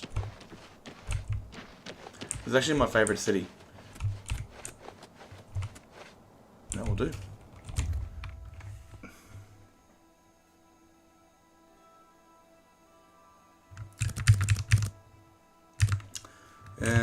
Don't want to wait too long. I'm in a weird fucking nightmare. Tesla is very, expansive. You got fucking thousands of years, like the snow elves and shit. That's kind of what I want to see Ysgramor. I want to see him start off as a young man, fighting in the wars in Atmora, and we know next to nothing about Atmora or the Atmorans. They were just very tall versions of the Nords. And then, that he wants to get away because he started a family and he takes a boat like the Vikings did and goes to a new land and finds this new place and starts a little settlement and finds these weird people with pale white snowish skin and pointy ears and gets along with them before eventually they find something dangerous and he's convinced to keep it. And the snow elves obviously don't want them having something so dangerous in their possession. They go and massacre him for it and it starts the crusade of Ysgramor. And that'd just be an amazing story to see over many different movies.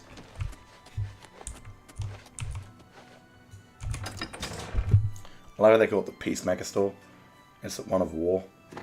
Beautiful stuff.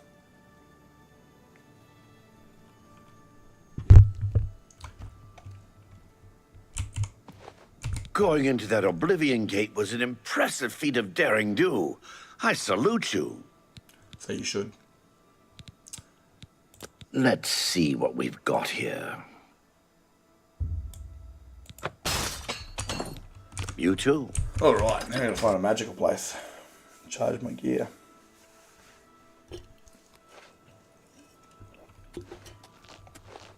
How are you? Very smart. Must learn the stairs. The Mages Guild office service is outside the Mages Guild people. Pardon myself. I mean, hell, you've got the tribunal and all that sort of stuff. Hello there. Is there something? Farewell. Are you distracted? Hello there. So why not do Skyrim videos because of all the nudity? I greet you. Thorin, journeyman of the Mages Guild. Goodbye.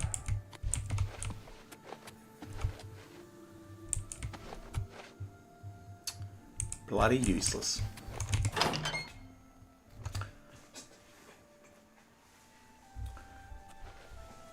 Good morning.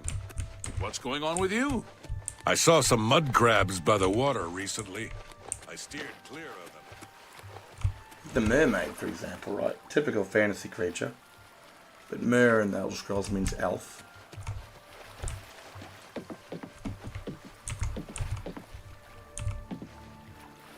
But here we got a woman with that. I don't know. You know what I'd love, man? I could die happy, you know. An Elder Scrolls game, single player game. Like their last one, right? Say the next one's their last one. But, you know, they update it over time and add Timrael into it. I mean, that's what I love about Beyond Skyrim. And Beyond Skyrim is a very diverse group of people creating characters. They don't like me because I use the word woke. That's fair, that's fine. What if you them are they thems and that sort of shit. So, but I love the whole full Timrael game. That'd be fucking sick, man.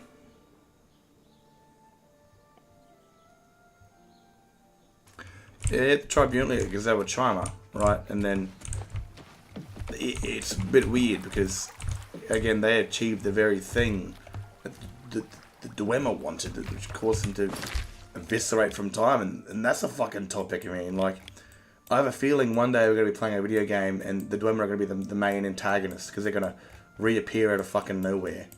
And they're just going to be, like, the enemy that we have to face. They didn't just get eradicated like a dragon break happened to them, but they maybe just end up slipping through time and waking up at a random time.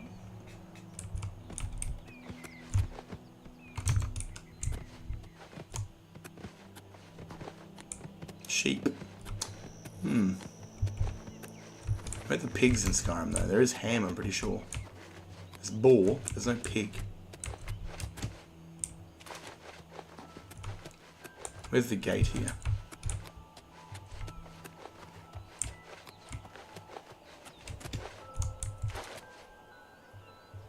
The music too, man, it's so beautiful and soothing. There it is. I mean, honestly, you'd feel a bit more of a. There should be more of a darkening presence, right? Like, there should be a fortification out here holding back, just continuous. Sure, it'd probably be a bit gnarly on your machine, but I mean, Oblivion modded PCs, of course. But like, the sky should be red from here all the way inside the city, like it's actually an Oblivion invasion. That's what it should feel like.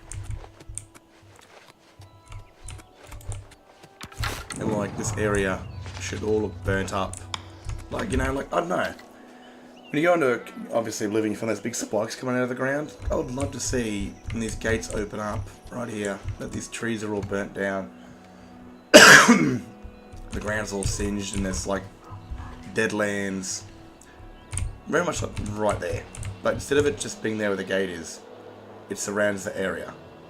And you've got deadlands, flora coming through, destroying all the flowers and the grass and shit, and spikes coming out of the ground and stuff like that. I mean, they should definitely have widened this sort of Daedric effect on the gates.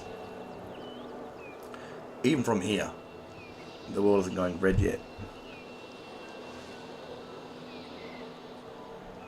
Yeah, so there were Chima. I mean, I don't remember which one it is, but one of them still has his golden Chima skin with his new Dark Elven skin. I mean, in the concept of the Daedric princes, I mean, fuck, there's so much there for him.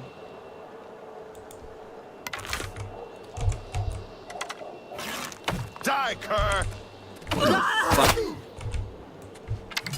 Sneaking up on the assassin, that's some pretty good shit, my friend.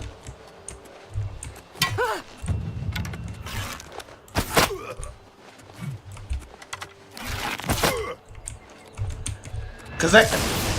Yeah, that's what I thought. That's what I thought, my friend. A good sneaking abilities, I'll give you that. Should have done 3 times damage to me, but you didn't have the right perk.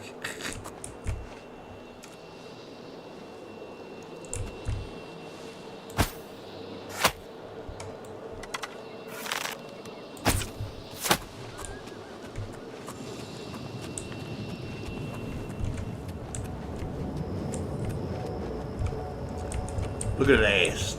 That ass is fire.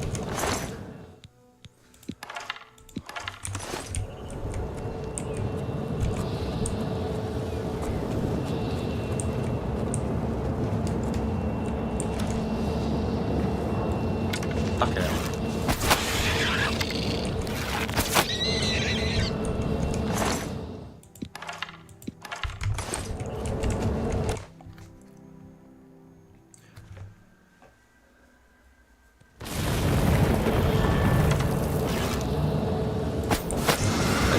fucking balls.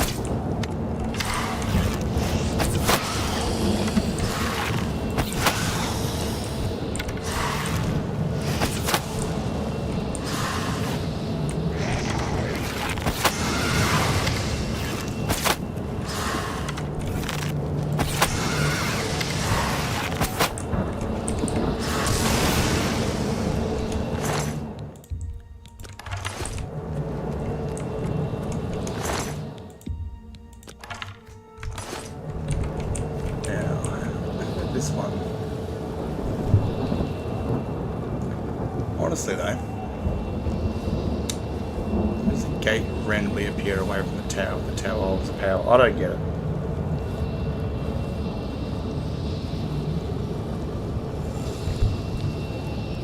I'm pretty sure the Tribunal were actually part of the reason why Jorgen Windcaller lost that war, because they were actually fighting in that war. I'm pretty sure the Tribunal were actually in it. So they were there when the Nords were using their powers. Oh, I could really use some skimmer over that now, eh?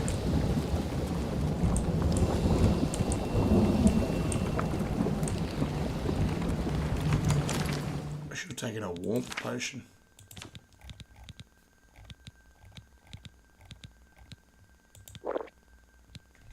It might not work. Later, what does this one do? Show details. Fuck does it do? Whatever.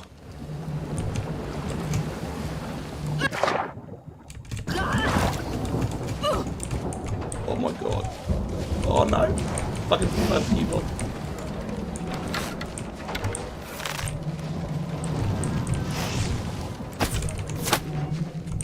Oh, he's a big boy.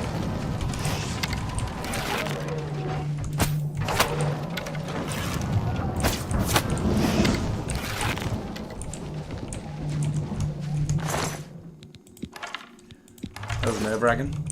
That was increasingly nerve-wracking.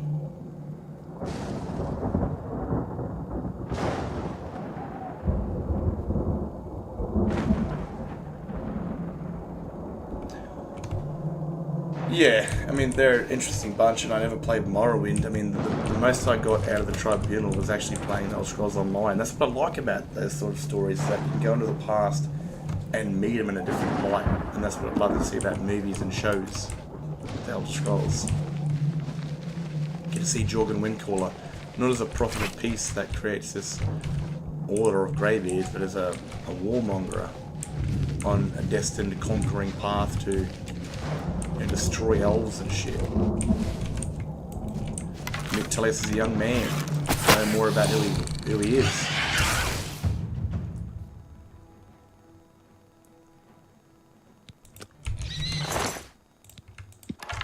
Maybe realised he had brothers or sisters or family members he lost in the Great War.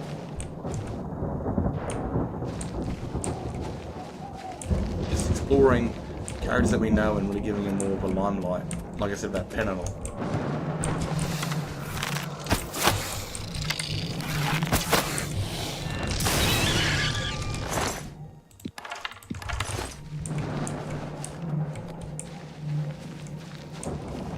But, for example, like you say, people messing up games and shit, right? With stories and people ruining characters. But I do want to bring up Arcane again.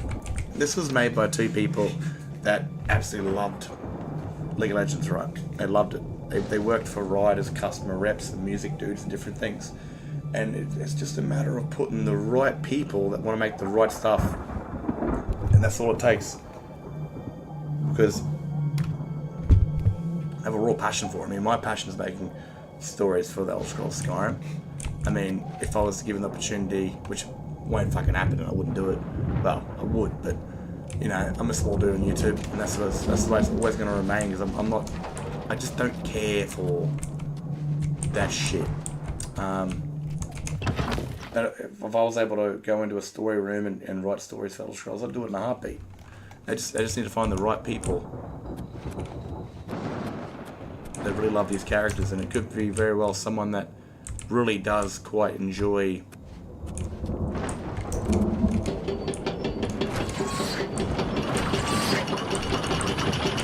White Strike as a character.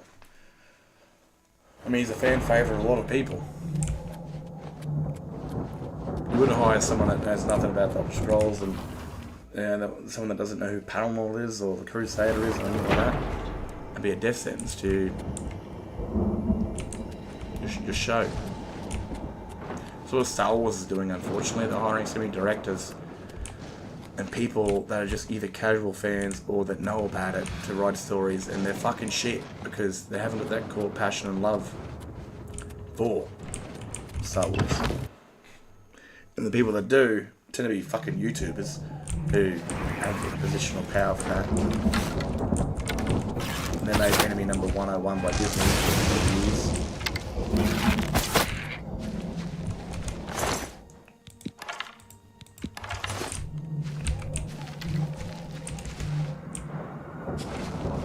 Hold the fuck on. Son of a bitch.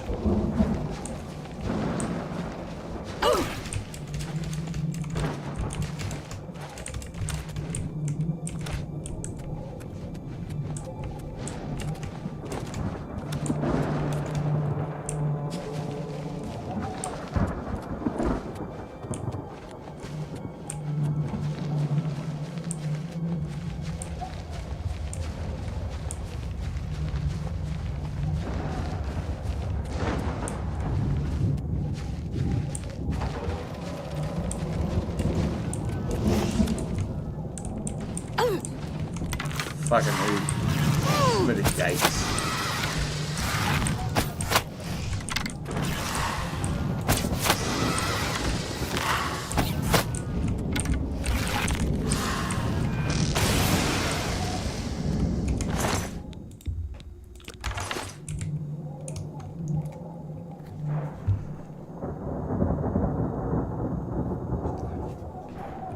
I mean, like I said, all it takes for the right stuff to come out. I mean, I think Fallout might have been the test. Because, again, things like this cost fucking millions by millions of dollars. And regardless of how much money they have, you don't have to throw that sort of money away. And Fallout did very successfully. I mean, they won the game show. They won it last year. They were up against Arcane. Like I said, the main actor for Lucy was a main character for Arcane too, so she was there for both Arcane and Fallout, and she won. And it succeeded very well. It became the best game adaptation to show for 2024. And I mean, a lot of people start off with Test, and they went rather successful. Who knows? Todd could very well want to head into the Elder Scrolls stuff, and the best place that he could go is lore and wars and characters and shit like that. Really, the books we read in these games could really be things we explore in the future. I hate you, Invader.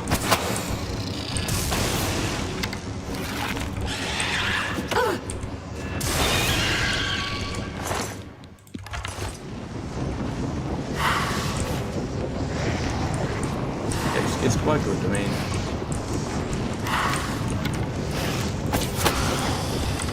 I think the Prison shows up, which is kind of yeah. I have issues with that because again, it kind of fucks around with people's games being known as a canon. Because at the end of the day, it's a video game, alright? And everyone's gonna pick something different. But I don't like that they did that. If it is prison, I could be wrong. But it was definitely a very good fun watch.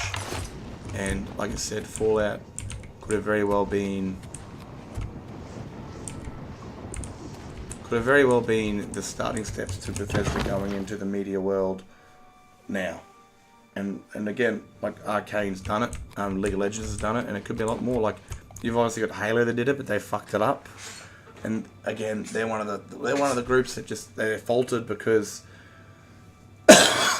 they didn't try to adapt. They tried to remake, and it's kind of hard to do that with Halo because at the end of the day, I mean, they built a legend on Master Chief never showing his face in the very first couple of scenes. Master Chief now has a face. and it's kind of hard to do a TV series on a dude who doesn't have a face. I don't know. I liked it. That's because I wasn't a Halo fan, because I never had an Xbox growing up. But it wasn't liked by enough fans for it to continue to like season 3 or some shit. Gift of Flame, very nice. Shit.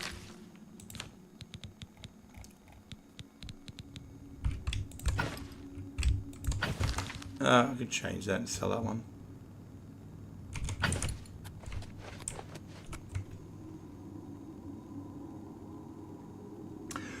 It's kind of interesting though, right? I mean, I kind of like that idea because how's China going to get enough bombs through to hit America? I mean, these guys obviously both playing both sides. They were playing both America and China against each other.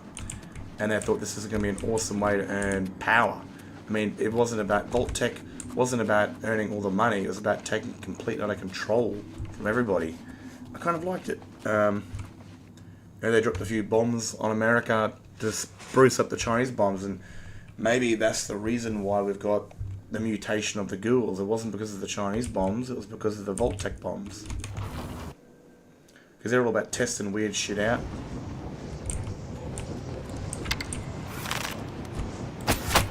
And that dude's after his daughter.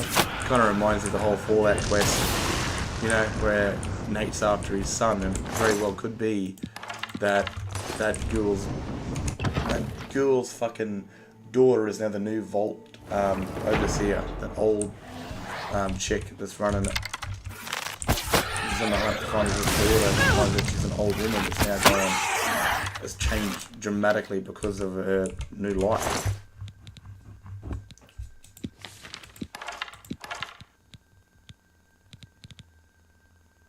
Absorb skills. That's pretty cool.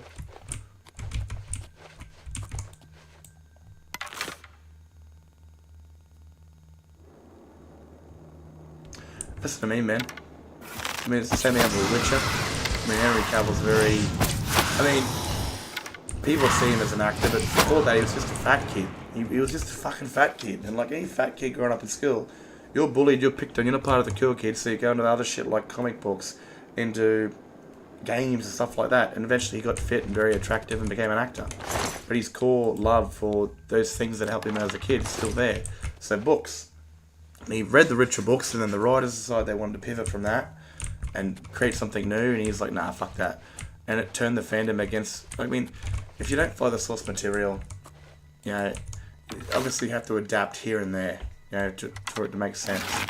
But if you completely decide to throw it out the window, then it's going to go to the shit. You have to adapt, not completely remake. Fucking hell, how many other you bastards are there?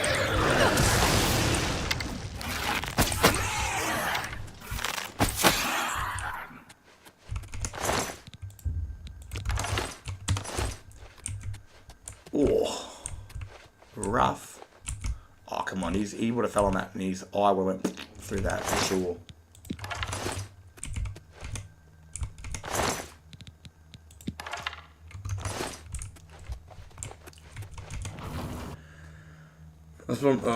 And I want to say this, Leslie Headling, right, the fucking director for the Acolyte TV show, I'm not too sure how much of a Star Wars fan she was, because she went through all the Anakin Skywalker shit away, with like, you know, creating children in the Force, because I'm saying, like, you know, you can get a lot of this, with like, a lot of lesbians, that's jumping the gun, but you know, in every fantasy they have the shows in their characters.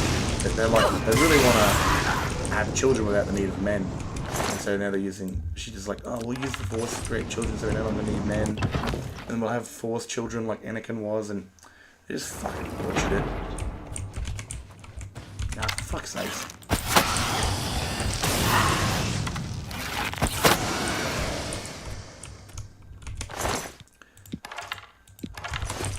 Goes with all their heads, man. Like, you become a writer, the idea is to write forward, right? Oh, that boy has some health now for sure.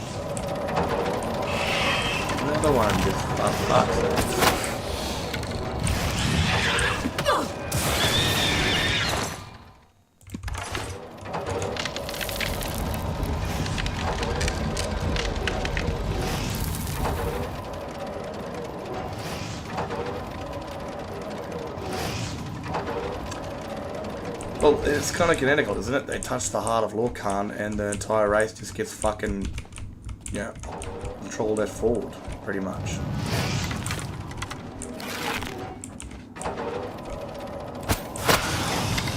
Is reading about it and legends and stories and is seeing it.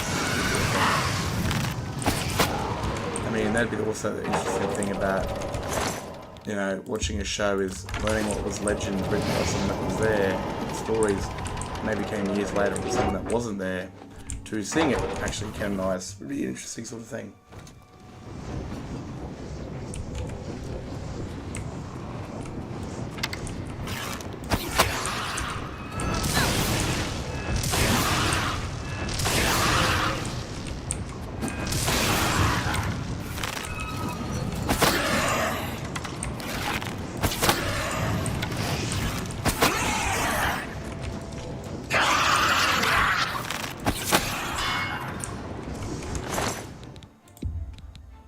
I'm always up for like a, you know, stories regardless if it's good, could be shit. I mean, seeing more is always better than getting none.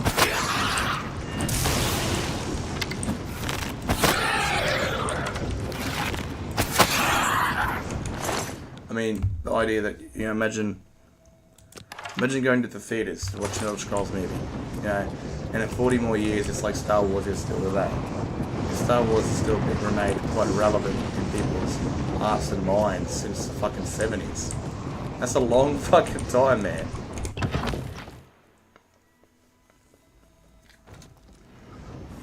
You got Lord of the Rings done up again because of the Rings of Power show and shit.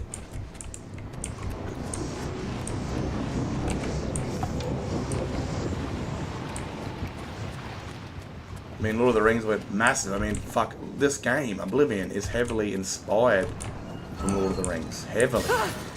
The Oblivion gates, the realm itself. I mean, like, as you know, Cyrodiil described Morrowind as a jungle. But when it came time to make it, they obviously didn't have the resources and or the game technology to make Cyrodiil a jungle. And Oblivion had just come out and it was fucking in the minds of millions of people, so they decided to capitalize on it and make it look very Middle Earth-like and Sauron's Eye-like. And I would love to be able to go to the cinemas in like 10 to 15 years and just watch Elder Scrolls movies. That'd be fucking sick. Because, like Todd said, that Elder Scrolls 6 will very much be his last game. He's getting old.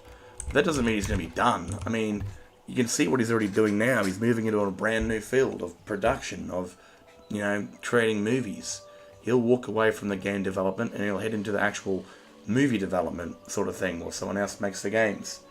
That's just kind of where I see... Is that another fucking gate? Jesus Christ. It is another gate. Did I get the right one? Let's have a look.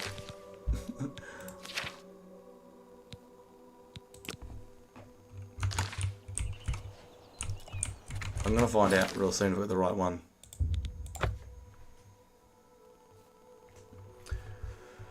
But yeah, I mean, at the end of the day, we all have our fears of them fucking up our stories and our great characters and stuff like that, like Star Wars has recently.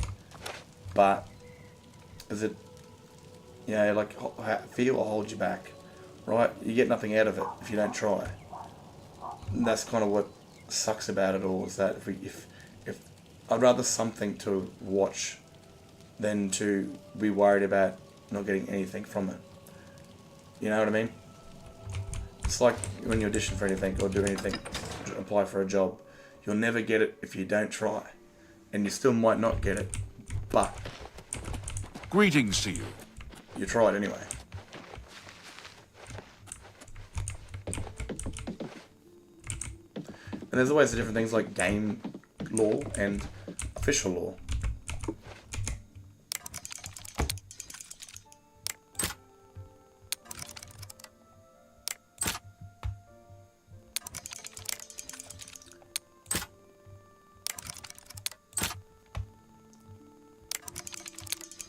Ooh. Bargain.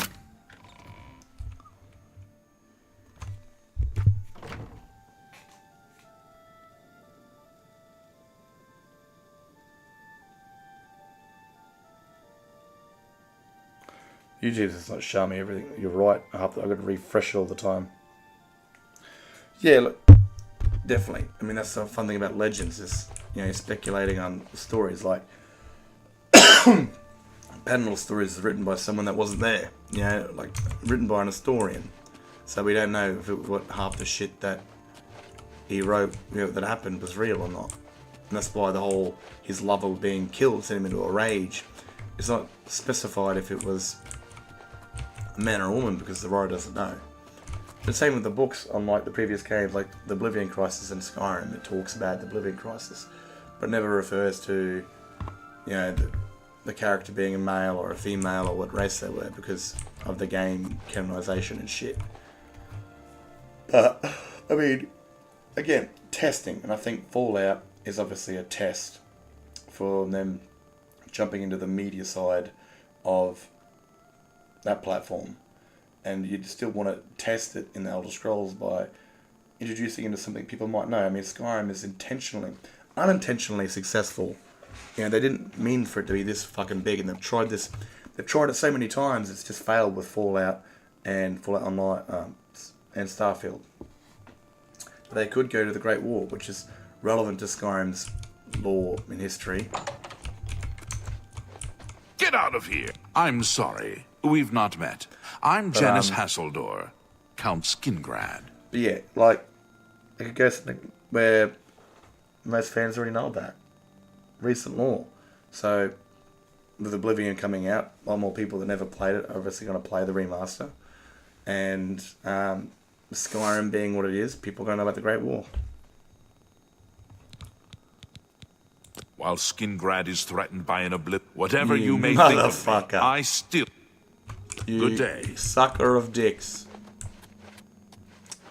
Dude.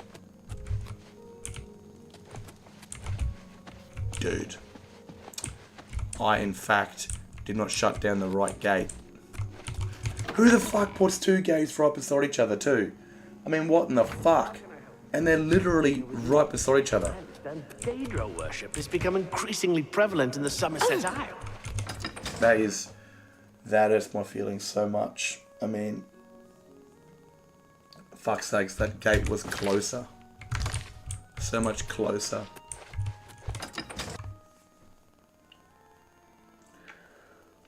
Oh, honestly, I should get a mod which allows me to have like followers and build my own followers with that console command.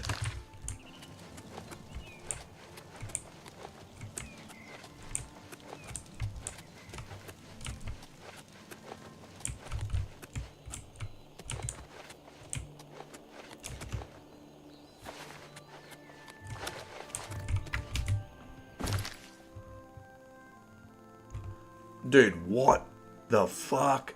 There's an Oblivion gate right there. There's an Oblivion gate right fucking here. And there's an Oblivion gate right fucking here. Like, what in the fuck? Skingrad's getting bullied, bro. It might be because it's right beside Kavach, but...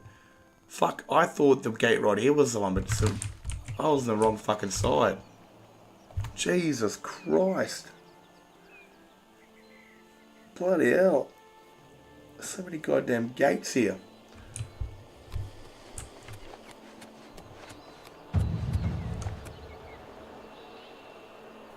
Yeah, man, you started off as a war like that you could do as a series because it goes for like, I think 4 years, I think. Right. And it would most likely start off with the Thalmor's ambassador delivering the Blade's heads to Mead.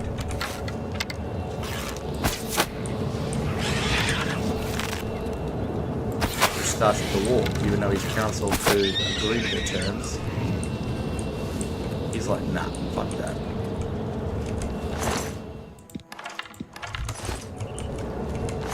And it also, alright, this is something that's always pissed me off, right? And this is, I think, is awesome. Something we don't know about at all. I mean, at all.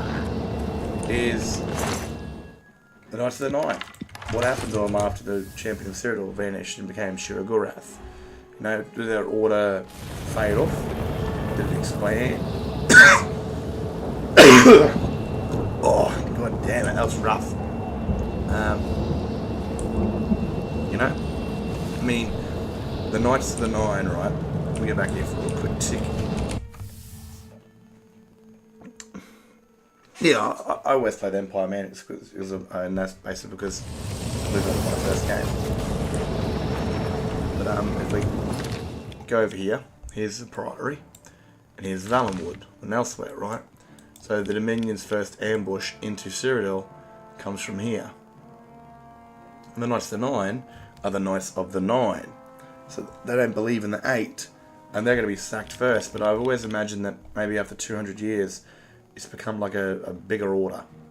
You know, you've got like a fortress area of holy knights that travel around Tamriel or Cyrodiil, you know, like the Vigilants do, but more of a holy order than a more of a, well, like I said, holy in a way, but, and then the crew, you know, they're not nowhere near equipped enough, and of course Penel Whitestrake is seen as a bad person through the Elves' perspective because he slaughtered them, so they come through and they butcher the Knights of the Nine, and maybe a few of the relics get away and are hidden at Tamriel and stuff like that, but we get no fucking lore whatsoever on what happens to the Knights of the Nine Order after the Oblivion Crisis. And I've always imagined they grow into a big sort of order, you know, like the Templar Order. And then during the time of the Oblivion Crisis, maybe many of the knights use the different artifacts, but they're then attacked at they're the first people attacked in Cyrodiil, and their order's wiped out.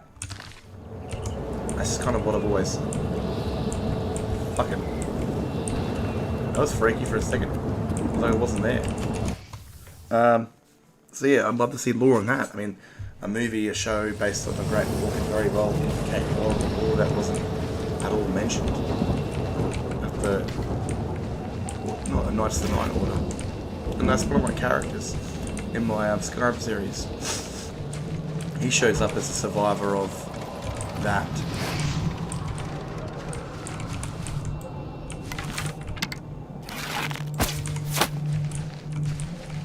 Oh, why do you gotta live for that?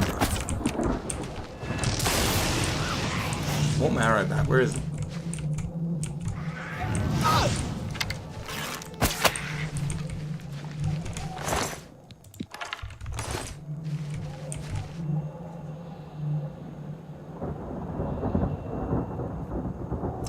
Yeah, that's for me, man. I mean, like, they would have been a very great help to the Legion, but I think they wiped them out first because this ambush, this attack was sudden. I mean, this happened like a day after Mead said fuck you to the Thalmor ambassadors. There was no planning of it. They just came in through Valenwood and elsewhere and attacked them. So they would have been caught off guard and butchered. And those that would have survived and run away, maybe hid the artifacts throughout Tamriel, and the Thalmor would have got their hands on a couple of them and hid them away or whatever, because they are powerful artifacts, but they're also the remnants of a man that slaughtered and butchered elves indiscriminately, so they're not seen as a good guy to their eyes. And shit like that. So there's still, I think they were wiped out, and my character in my series, he was a Knight of the Nine. Once his order was wiped out, he eventually then joined the Legion as a mercenary, because he lost faith after the Knights of the Nine were destroyed. He was only young, but he joins the Legion as a merc after the fall. And then, yeah, I mean, you know, we learn anything about the Knights of the Nine, which is disappointing in this time at all. Apart from, like, maybe the Oblivion Crisis mentioning, I don't even know if the book does that, to be honest with you.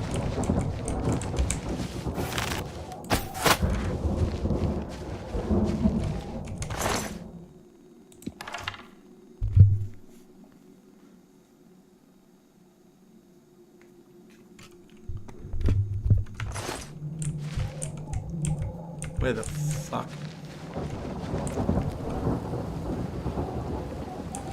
I like my chances over there.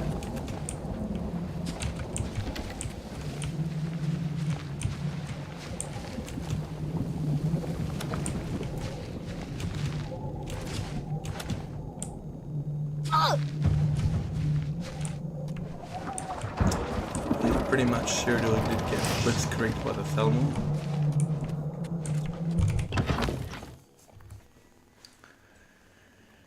Which was...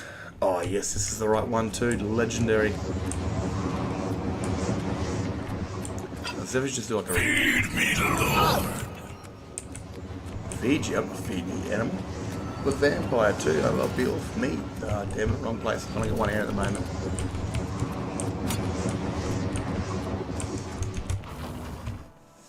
Do a speed run up there, see if I can take the gate out without dying.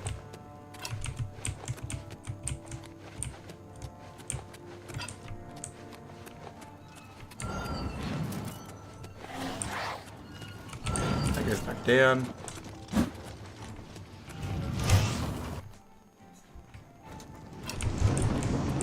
One second, I'll read it when I'm not getting chased by a bunch of horny devils.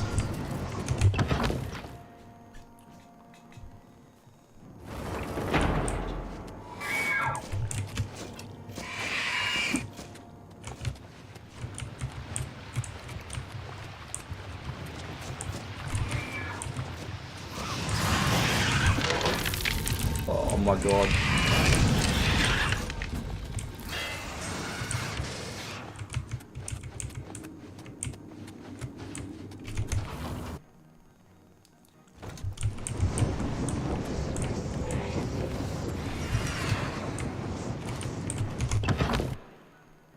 Damn it, did that go back to Oblivion? Shit.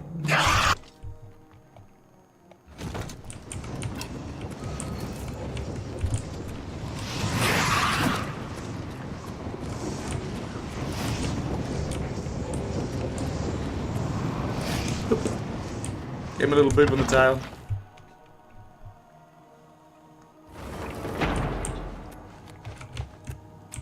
Honestly, I find this more fun than having to kill them all.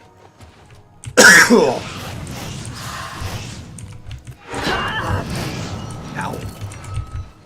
Oh, that's not good. Feed me, Lord.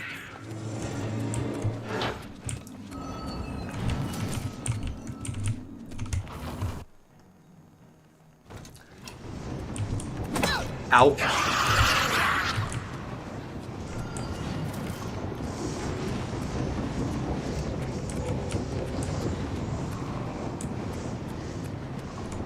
G'day. Bye-bye.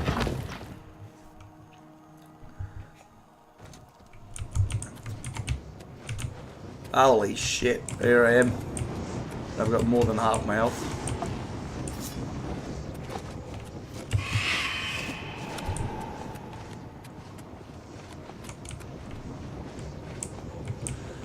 I'm here to talk about my Lord and Saviour, Jesus Christ. I know you don't want to meet him, but he's here anyway.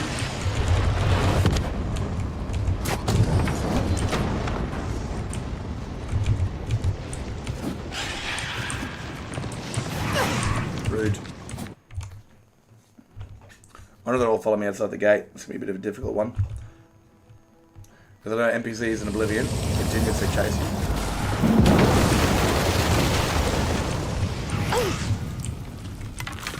You were a local resident.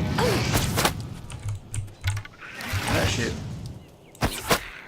Should actually try that third person aiming with a bow. Alright, let me read that in this beautiful climate. Yeah.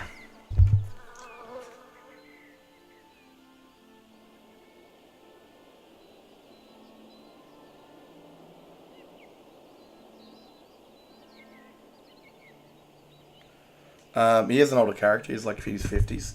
So essentially, he's a young lord, right? Goes and joins the Knights of the Nine. Within like a few months of his initiation and being a knight, Cyrodiil's attacked. His orders are wiped out. He sees his comrades are getting attacked. Is that a fucking cow? And a moment of fear washes over him and he runs instead of dying with him. And he's always held that as a regret. And he disappears, and then he flees into Skyrim, and then the Empire's looking for, volunteers and mercenaries, and he joins up and goes back into Cyrodiil to fight the elves, but not as a Knight of the Nine, as a legionary. It's definitely a cow. There's no cows in this game.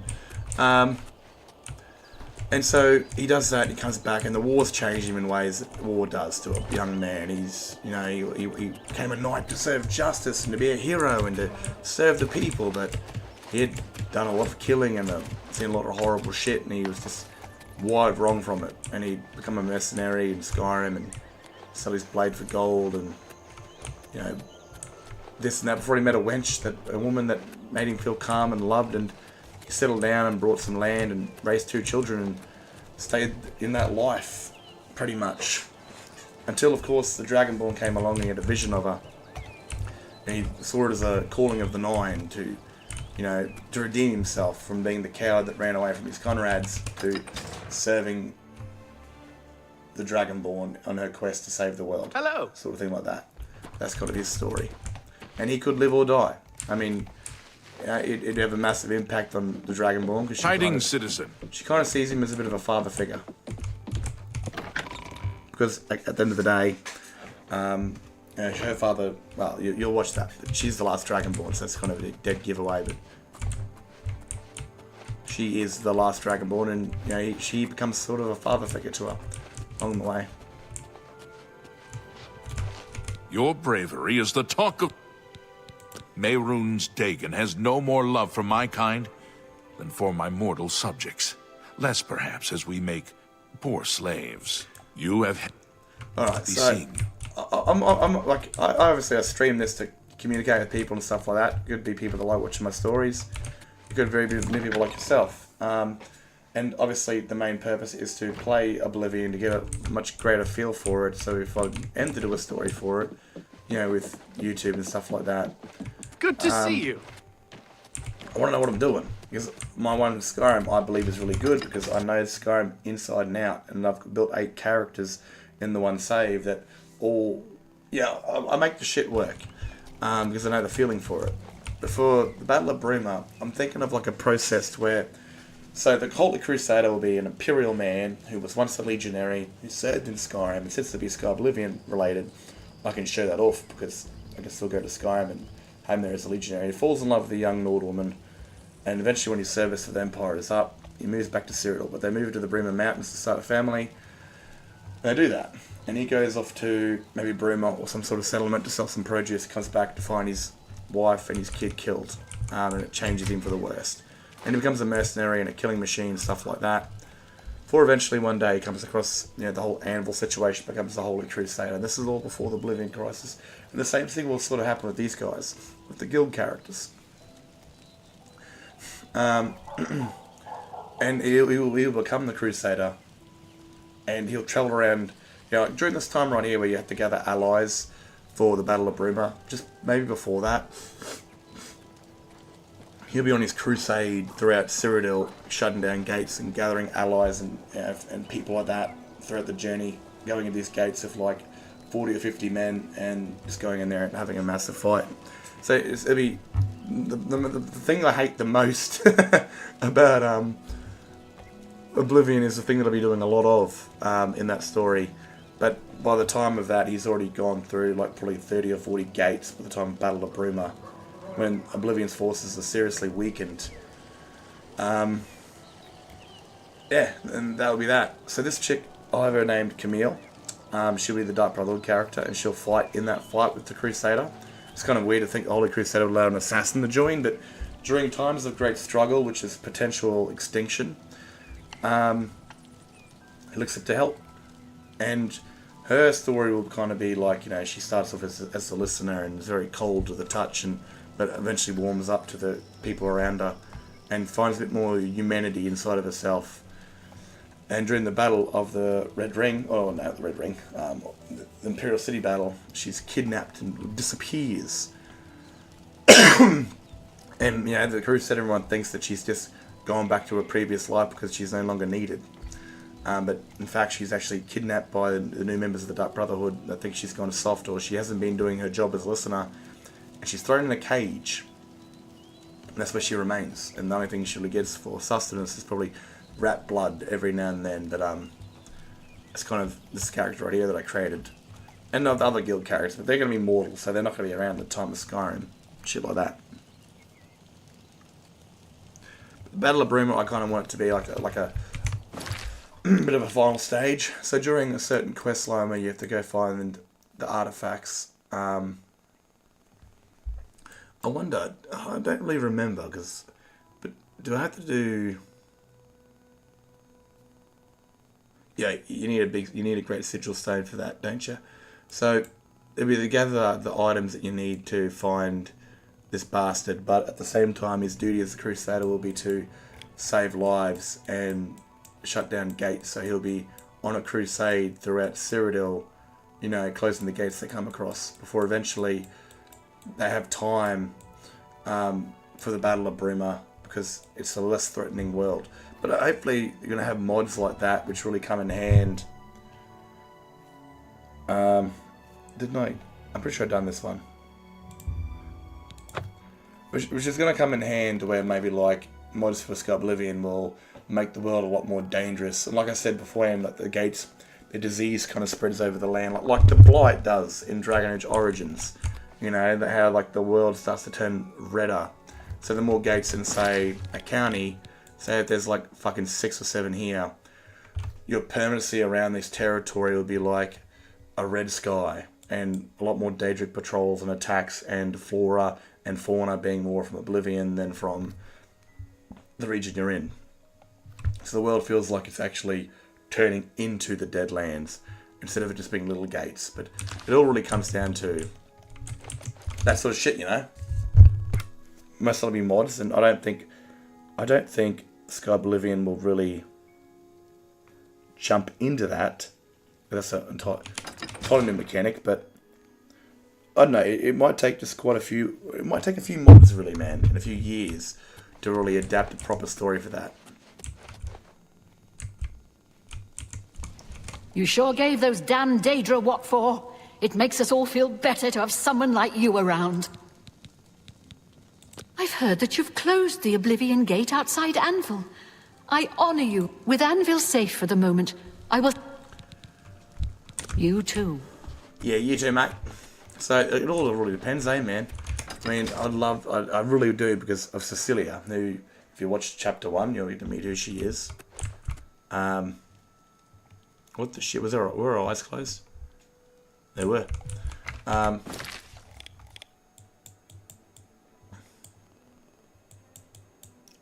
Coral. These fucking places.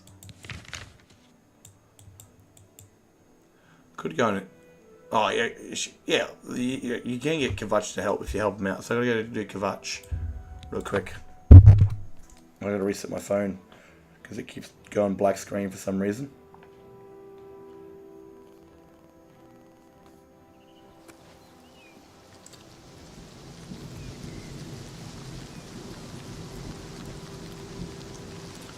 Beautiful. I mean, I don't know.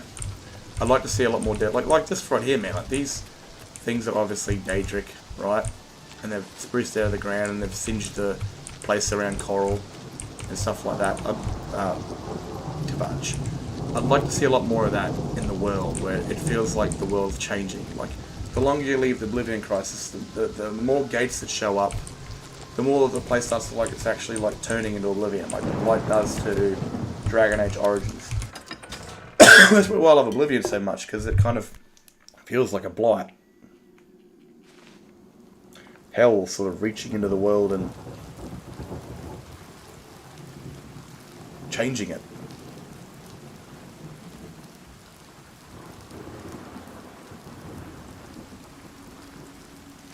Well, that'll be the idea of it, right? So, again, the Mages Guild, you know, the guilds have their own characters, the Fighters Guild and the Mages Guild.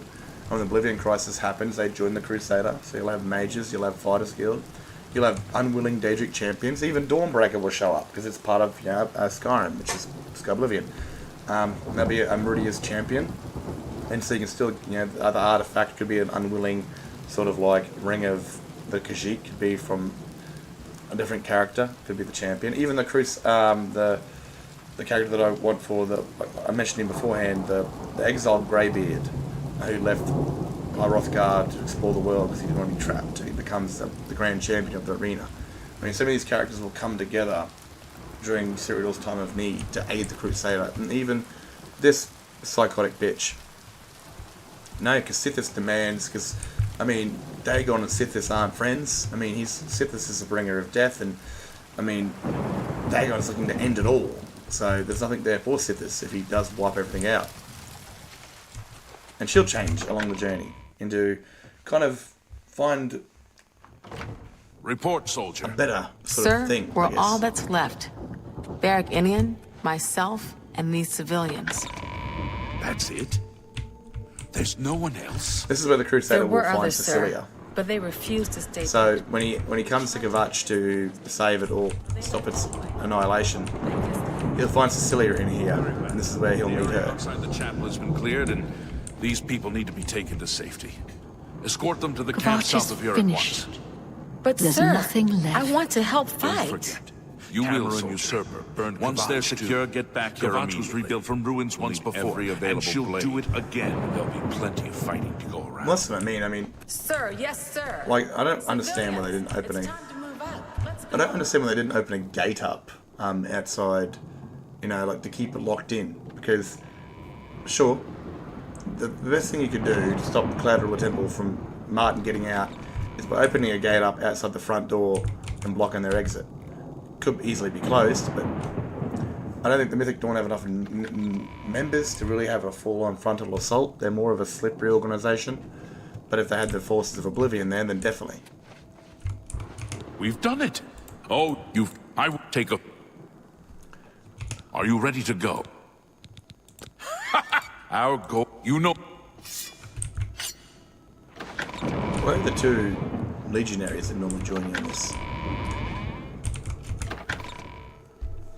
Yeah, there'll be a lot there. I mean, I love a good city takeover, a good lock-in.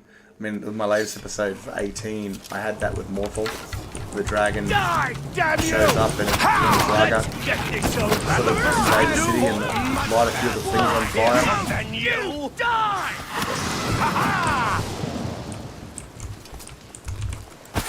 You idiot! Let's get this over with!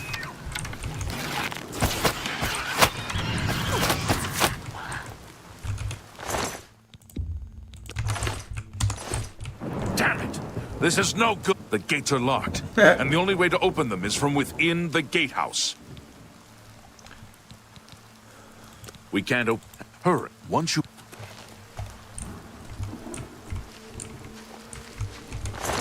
Oh.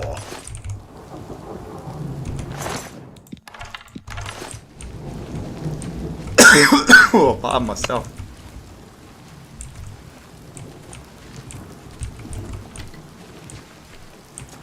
Oh, that's right. I gotta get back to them.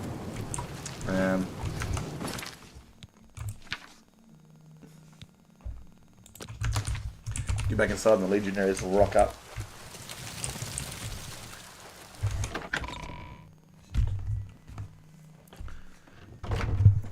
Only 3 YouTube things I'll look at here. We saw the smoke from the Gold Road while out on patrol. How can we help? Oh. Not important. We'll be right behind... Kvatch, I'm just waiting for... Yes, I have. You probably couldn't find it on your own.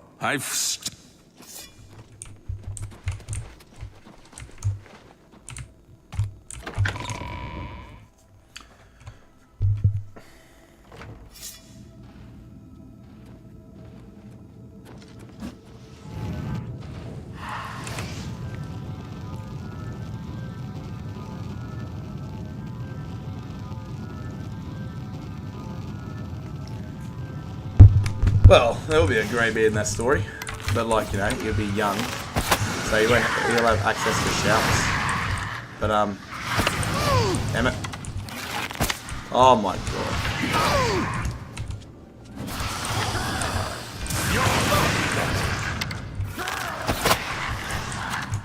Got two of them again.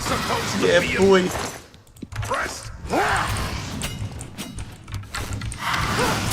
You dare oppose the might of the Imperial Legion?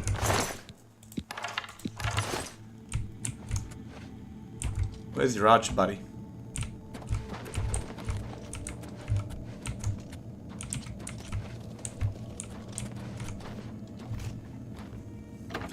But I like the idea of it, you know, like, and people are going to roleplay the fuck out of that.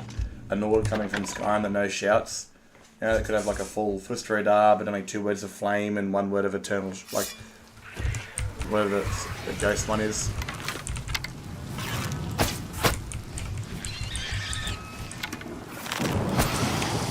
This is the part where you fall down and bleed to death. Show me what you've got.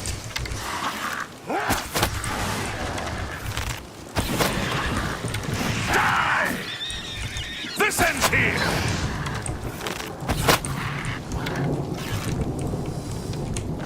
I want my shit back.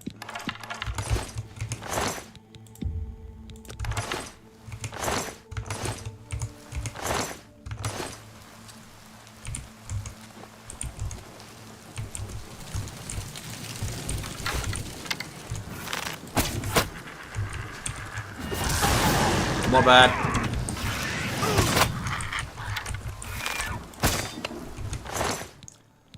Losing arrows.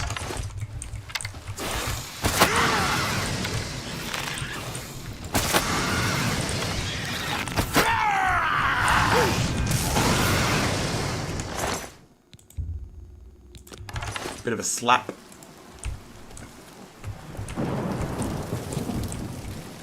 I mean, this is meant to be a siege engine walked over, right? I mean, this is like the idea of these are one of like Cecilia's parents' houses, and the siege engine came crawling over this. This is going to be the arena, actually. I'm pretty sure.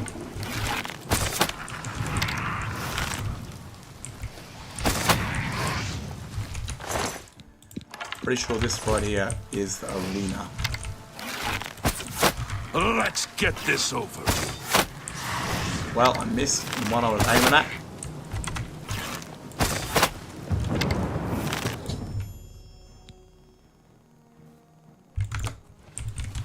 Idiot, run off. Idiot and run off.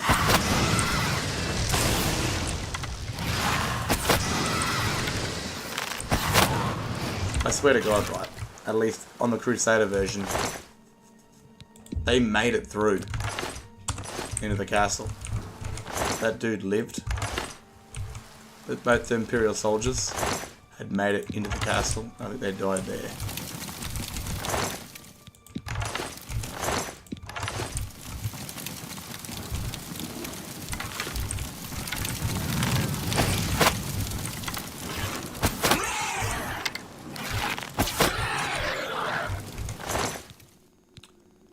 It's like brandy, eh? He's got a bit of a taste, that Tamora.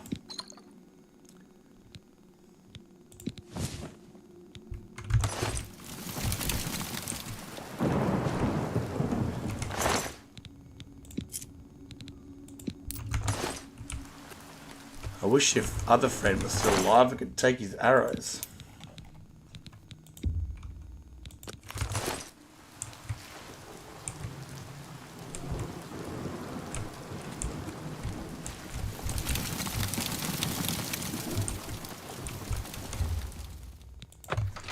Died right at the gate too, that's wrong.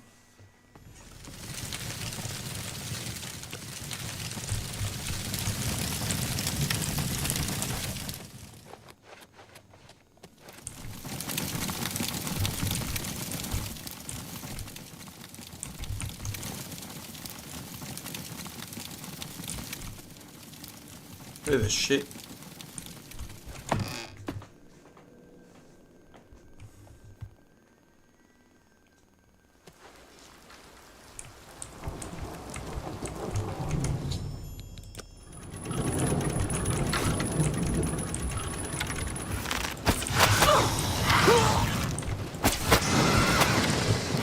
Oh, look at the numbers here.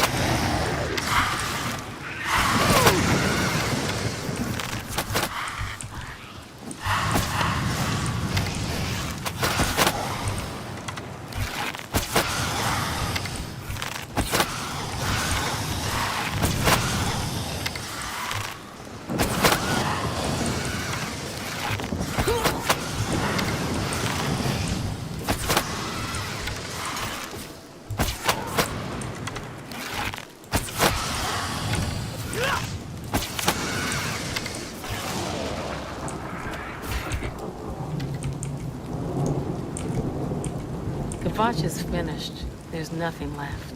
What the fuck? This area is clear. We've got to get inside and find the Count before it's too late.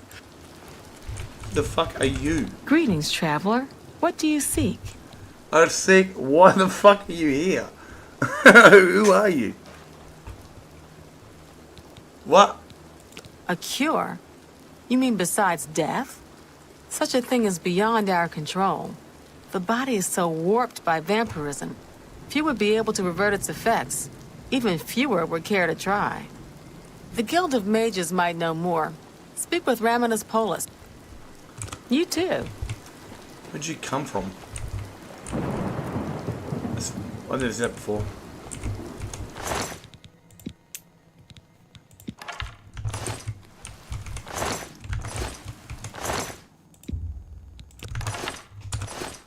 Yeah, literally his body's in my arrows back.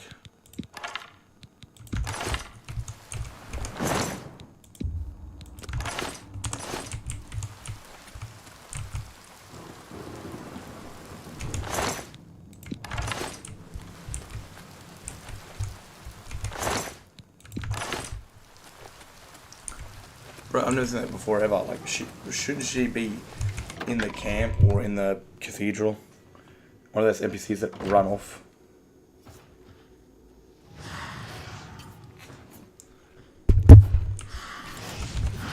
I fucking you. But you died in that last one, correct? All right, this is it.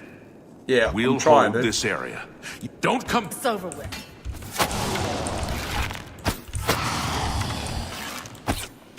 Rick.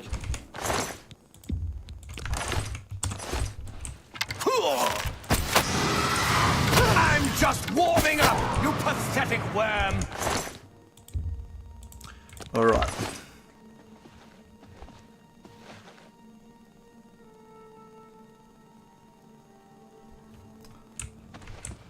I lost one in my last playthrough. I didn't actually know this, but if you do lose the Knight of the Nine,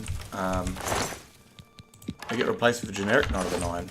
You'll even hear them have conversations. Like, the Knight of the Nine that replaces the dead one will have conversations with other knights talking about the fight with Umaril. They'll ask questions about it, and then they'll refer to the one they lost. And they're like, oh, I'm so sorry, and stuff like that. Pretty cool. Didn't know, I thought once you lost the Knight of the Nine, like, you permanently lost that fighter. Oh, come with me, bro. Sweet.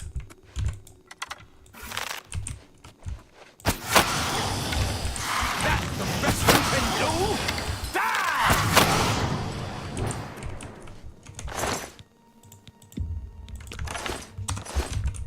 But yeah, the idea of like the Knights of the Nine is that when it comes to the story making of it, I'll have them with me all the time, and plus new ones. You know, like the Crusader will try to expand the order. Hopefully there'll be like a mod which increases or expands. I'm pretty sure there's already a mod for Oblivion that does that, but like more increases the presence of the order.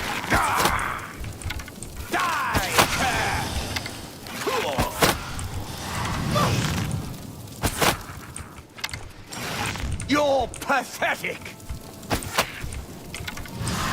Ah, you'll never take me down!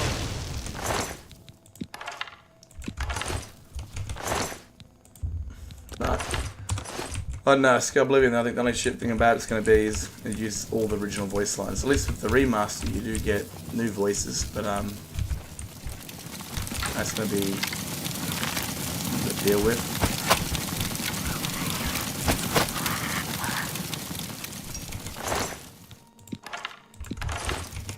Use a lot of the Skyrim voices, and people could use AI AI machines too.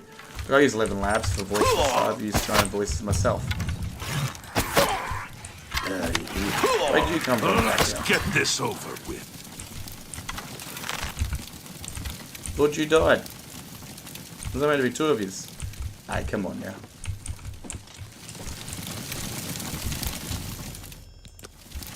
And this spot right here is what I like to talk about when it comes to the way Bethesda treated Oblivion over Skyrim. Skyrim has rushed out the door and you see that with a lot of the holds, a lot of the quests and stuff like that. But look at that right there. That is a fucking Kvatch doona. For a bed that you can't even sleep on, that is owned by a dead guy. For the city that gets destroyed, they went and made this texture, this bed, for no good apparent fucking reason that it should feel more immersive. But you find none of that in Skyrim whatsoever.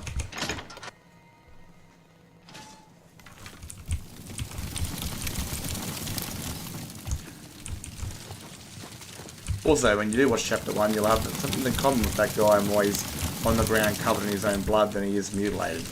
I've definitely thought about that when making the stories. Why was he spared the fate of the many of the dead citizens mutilated all over the city? So add a bit more story to him. Make a bit more sense to why he's the way that he is. Where is the Count? We were too late. If only we... This is it. Did you... At least, this is safe. Here, take this. But I can't carry your shit. Certainly. You too. Bloody hell. So it was, my friend. So much that goes into, like, you know, when you're creating a story, you gotta do so much character building, world building. A lot of the games do that for you, but then you gotta section it off. It's like Skyrim. You hear about the Civil War, but the Civil War doesn't happen until the Battle of Whiterun. You know, it's civil unrest, east and the west. Very much like Russia and Ukraine before Russia put its troops into Ukraine. So it wasn't a war until then. Same thing with Skyrim. Until one Jarl attacks another.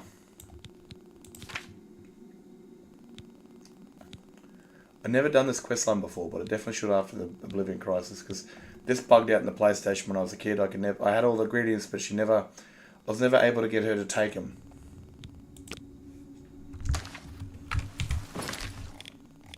So I think the idea for this quest, for the main story, would be, yes, you're gathering allies for Bruma, for the attack on Bruma, but the idea is to shut down gates across Cyrodiil, weakening the dangerous pull into, you know, if there's more gates, maybe they're more dangerous. So, you know, you help the cities out with their main gate, but then you help them by clearing out the remainder of their gates, and you move on. This could take many months before eventually, you know, you've cleared them all out, all the ones you could find. You get back to Bruma, you have the siege of Bruma, which is not so crazy because of all the damage you've done to Oblivion. And that could make sense for sort of a long series. Like the Journey of the Dragonborn, the idea for her is to gather across Skyrim, finding words of power. So that's kind of her long, sustainable story. She travels around the country, finding words of power, where this one to be shutting down Oblivion gates.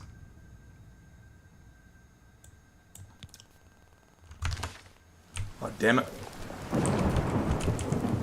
Did I ask him about that?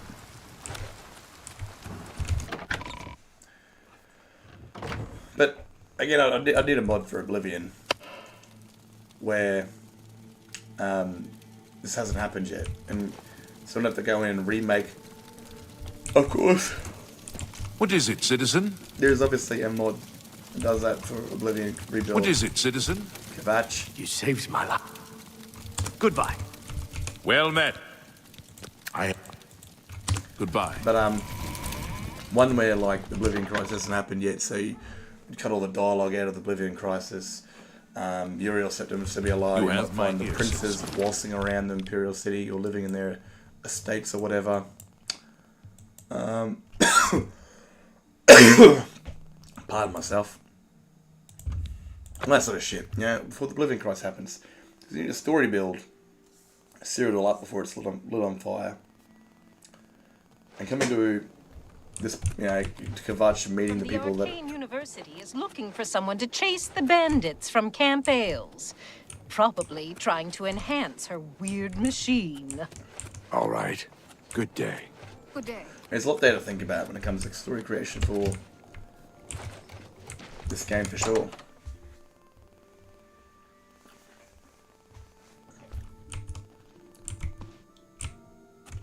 It's my pleasure. Always keep your magical equipment charged.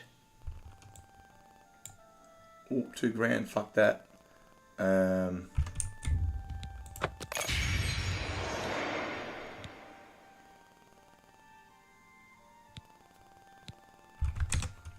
Goodbye.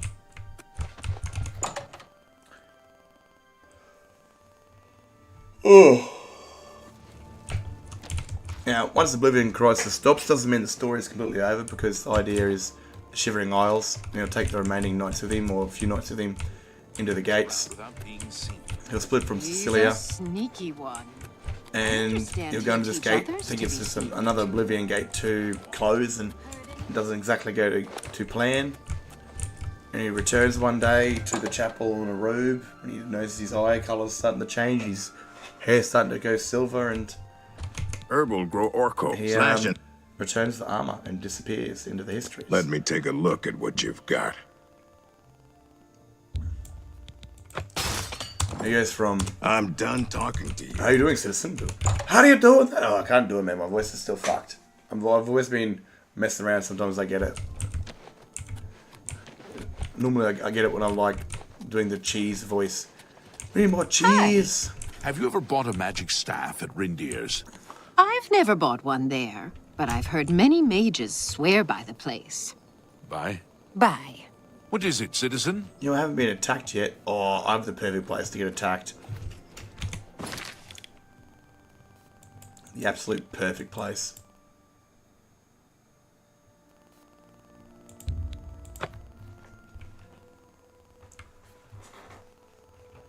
Been pretty deep into the quest, so definitely expect them to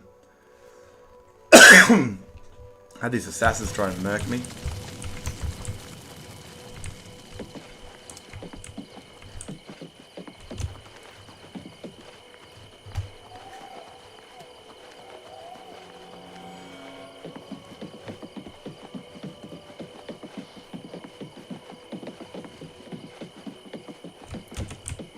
Memory serves me correct, I think it's this one.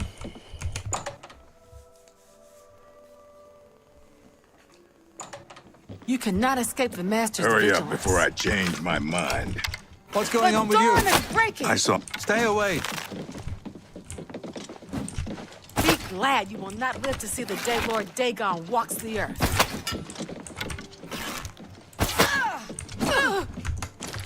Personal. I find this personal.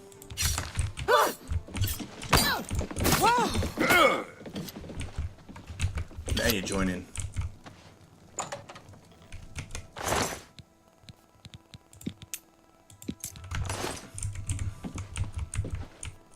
Pretty sure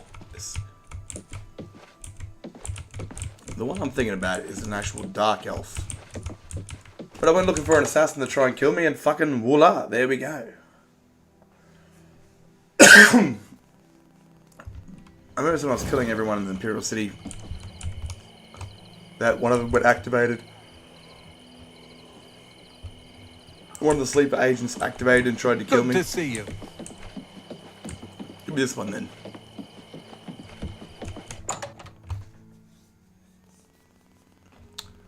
As a fucking 14-year-old kid, I never laughed so goddamn hard in my life. Hi.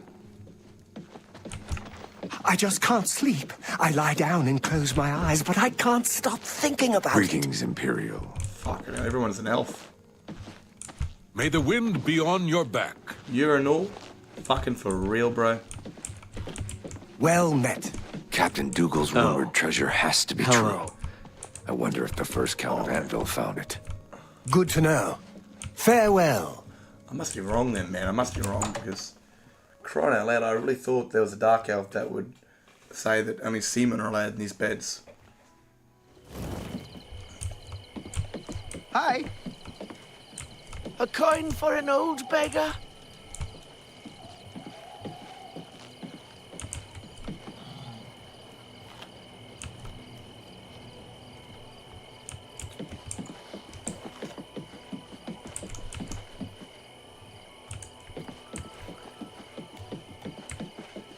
I don't know if it was one of these places, but I could have been wrong. Could have been a red guard instead of a dark elf.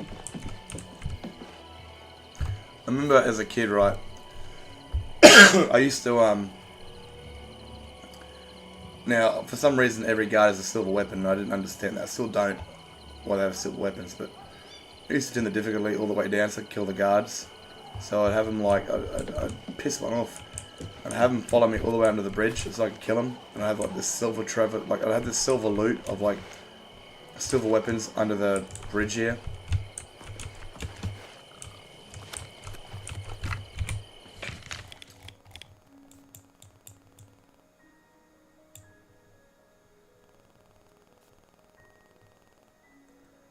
Natalia Devote. That sounds like a Imperial, but also a Dark Elven name.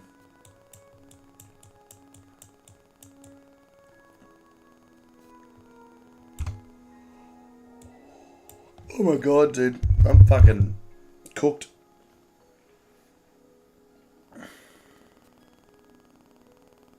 Damn it. Sorry, you friggin' all your shit wasn't showing again. I don't know why it does this. I gotta... Alright, I'll read that one.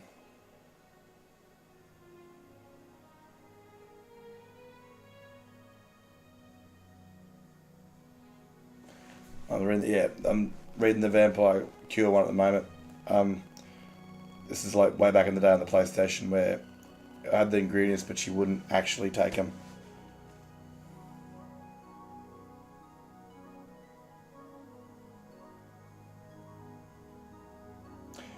Yeah, things like that. And so Cecilia, if you watch the series, her story starts in Kvatch because her parents live there, and she was trained to become a legionary, and she was going to be sent to Solstheim because of the Nords kind of causing trouble there. But the night before she left, the shit happened, and she's found inside the chapel with her armor, like, as a legionary, with Martin Septim and the group. She got into the chapel safely with a guard. And she joins up with the Crusader after that, and they find stragglers, other Imperials that have been slaughtered, have lost their command because of the Daedra, or have gone into gates and have failed or been held back. And that's how the kind of the Imperial forces grow, because there's no real Imperial Legion. I mean, if I go to the... Like, let's go and do it right fucking now, right? Which is so stupid, because you hear about it so much in Skyrim and in Solstheim, that the Imperial Legion abandoned the other provinces to save Cyrodiil. But you come here for that very fucking thing, and they tell you, well, we don't have any legions here in Cyrodiil to help you. From the Blades, did you say? This is terrible news. Under normal circumstances, I would dispatch a legion or two to Bruma immediately. But the circumstances are not normal. I've been pleading for troops for Cyrodiil for weeks, but the generals assure me that the entire Imperial army is already fully committed. Besides, I'd have a full-scale political crisis on my hands if I tried to pull any troops out of the provinces. Which I'm sorry, happens. but the cities of Cyrodiil will have to fend for themselves for the time being.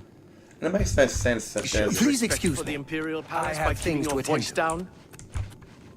It makes no goddamn sense, right, that there's no legions in Cyrodiil to protect Cyrodiil. Remember. Sure, it is a Cyrodiilic, it is an empire, but wouldn't you have at least a legion or two stationed at home of recurring soldiers? Respect for the Imperial Palace by keeping your voice down. Imperial City is guarded by the Legion, right? These are Legion soldiers that guard the Imperial City. But, whatever. The idea of it will be you'll find stragglers along the way. People, and like with Skyrim, right? With the whole Skyrim dragon thing, it's only happening in Skyrim. So people from across Tamriel will go into Skyrim to help the Dragonborn. But with Oblivion Crisis, it's happening everywhere. So it's only those that are here in Cyrodiil that will come to aid, or that will be found by the teams and stuff like that. But it's going to be like... You need fucking mods, man. You need a lot of mods for this, because, like I said, the Oblivion gates, they're just little annoying marks on the place. But, like, I want something that feels immersive, Say... like, say I enter Kvatch from here, right? The entire land looks sick. Like, it looks twisted. It's all sorts of fucked. And then the more gates, the more you get deeper into the quest, the more gates you start closing, and whatever, the place starts to look like a blight. You know, a Daedric flora and creatures and stuff like that. And the land slowly comes back the more gates you close. More Daedric patrols, all sorts of different shit, you know?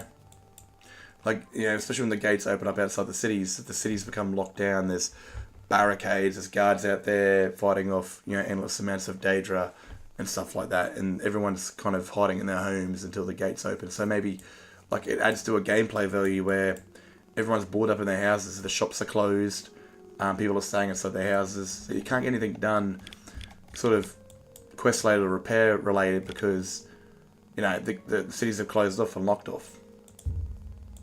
Shit like that.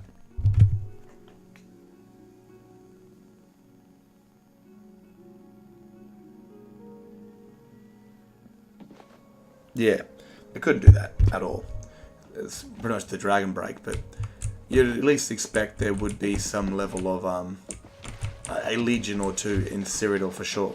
Even if it was like recycled soldiers that had spent, you know, 3 or 4 years in Skyrim and they'd recycled with another legion. They'd come back and they'd be in like sort of rest and rapport sort of style.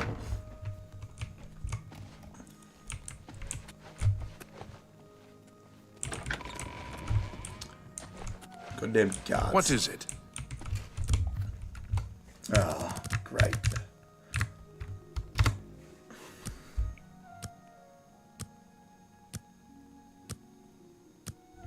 Yeah.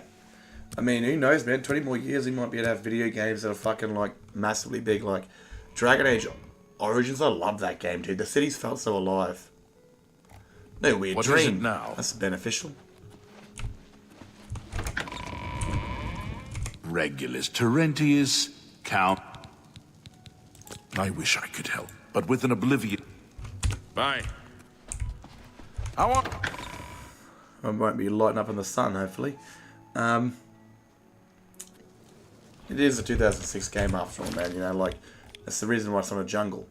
Because Lord of the Rings came out, gave them a great idea to capitalise on that.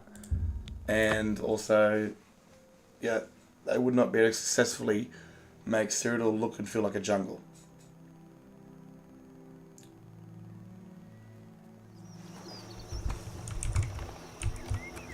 So this bit right here, right, should be like barricades right here, stockades, and there should be just like Daedra coming out of there and just getting slaughtered by the guard. Hurry up!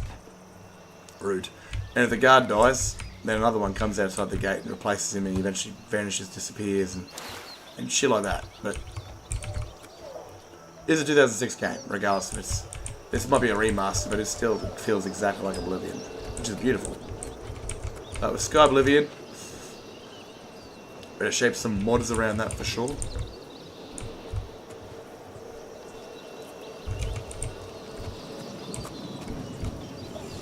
But I don't know, man. I'd like a lot of followers to follow me in, because that'd be cool as shit.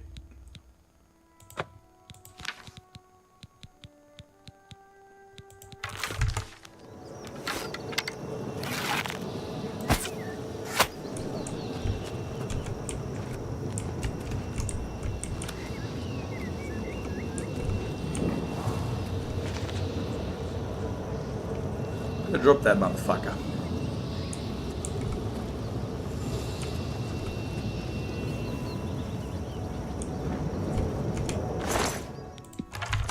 I mean, does this feel really threatening to you?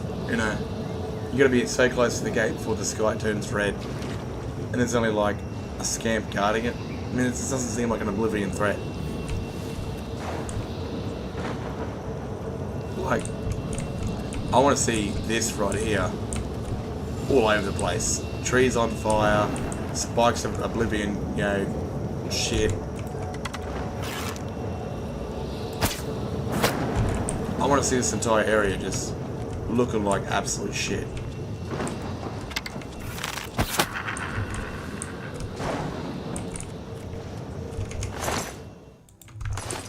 No, that's rude.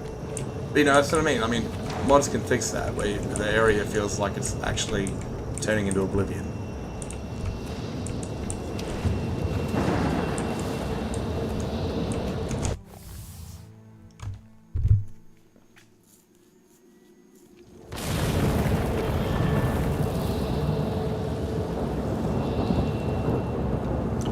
Yeah, that's pretty cool. I do remember that. Yeah.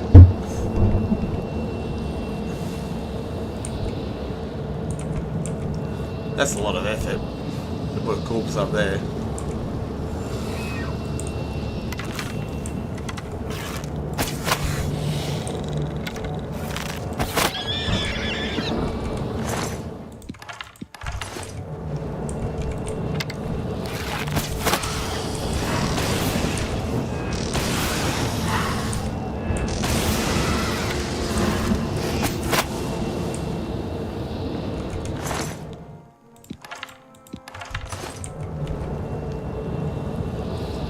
It's one of my favourite places actually, Red Cliff.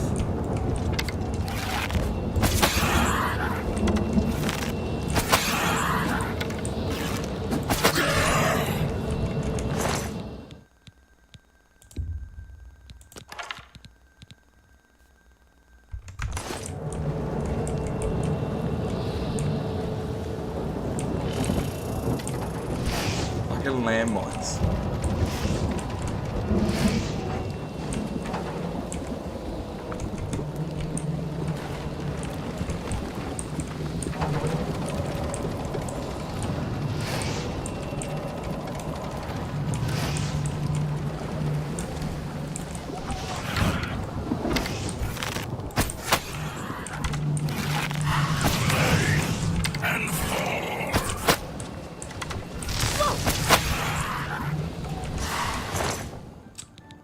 Should have taken that spell.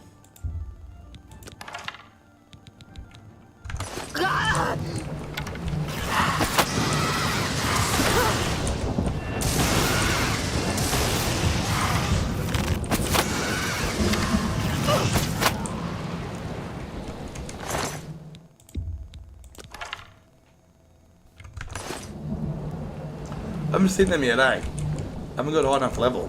I don't think I've seen a Deidrith yet. I haven't seen an Exilian at all, actually. Or a Stilmatronaut. Definitely have to, when I get this gate done, I definitely have to go and go to sleep so I can upgrade my level. Then it becomes really bullet spongy and shit, and I hate that. G'day.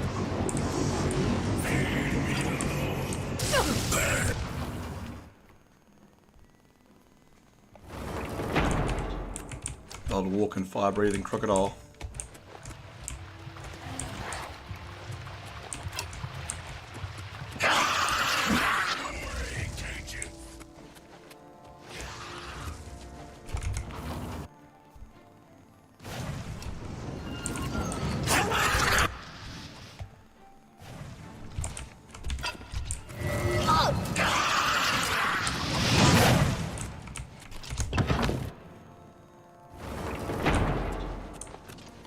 Damn it.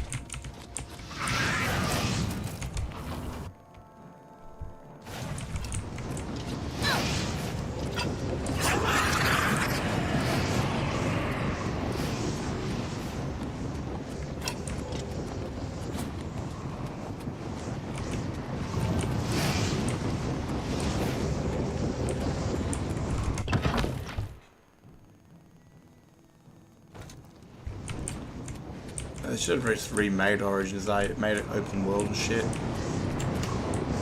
So making these new games where they've got like fucking most lackluster writers in the world.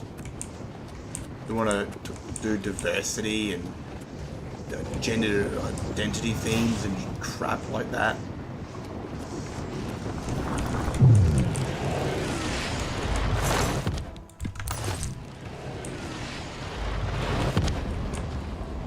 Not a single person alive gives a fuck about your identity but yourself, essentially.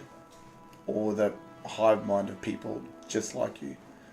Everyone else, their own problems, their own shit, don't give a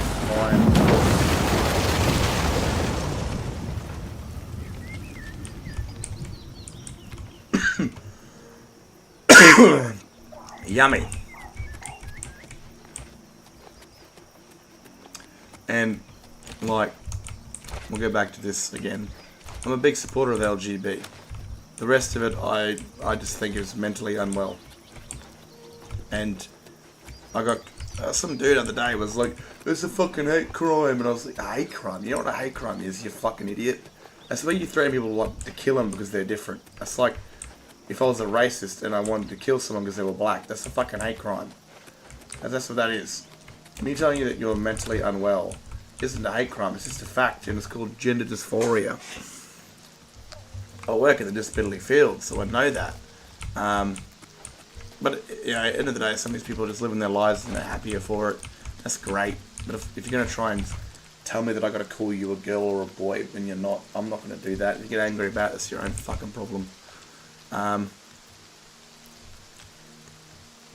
don't even know where the hell I was going with this, to be honest with you. I troll. I haven't seen one in ages. Oh, very much like a white dude in Africa, eh? Oh, lion, then I go to kill it. Right in the heart, eh? Right in the heart.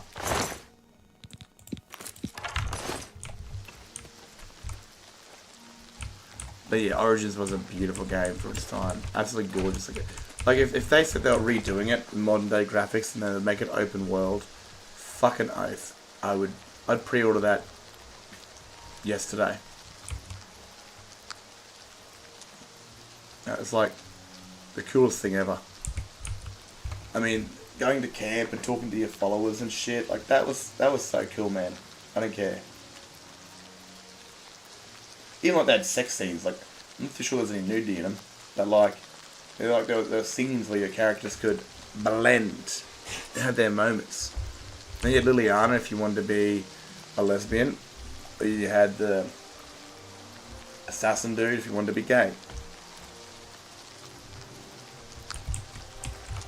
I've had a bug early on which gave me like Morana super quick. So if you go to like, I think it's one of the first towns you visit where you find the big Kunaran dude, and you go to the chapel and you make fun of the religion there. It continuously keeps buffing Morgana's presence about you, so she can like fall in love with you in like the very first time meeting her. But nothing easy is good fun.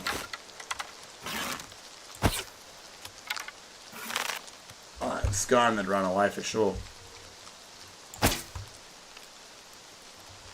I'm embarrassed. I'm embarrassed. Shouldn't have missed those easy shots.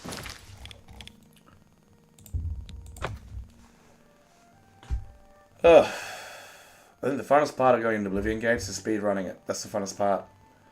Like, there's only so many arrows I can put through people before I start to get bored shitless.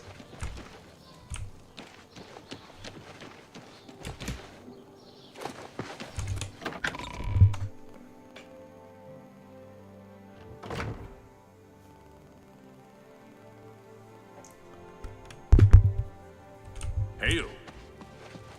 It was you that closed that Oblivion gate, wasn't it? Thank you for... Bye. Goodbye, have a good time.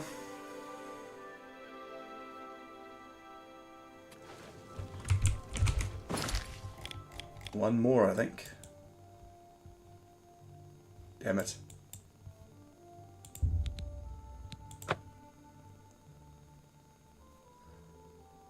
Oblivion gate might be there, I think.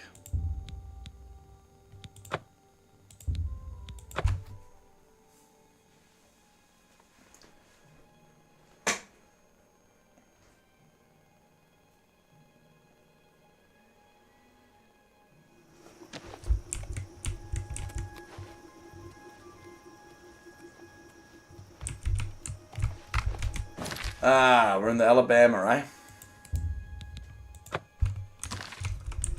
No, Alabama. We're in Florida. That's the one.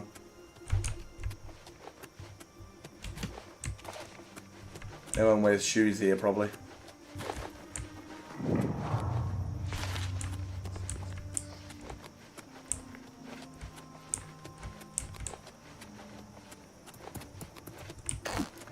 Mud crab, no doubt.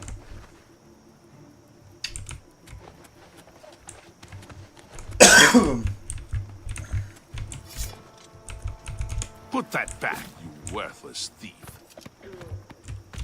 Cheers, mate. Oh, I appreciate. Pardon myself. Trying to find a gate.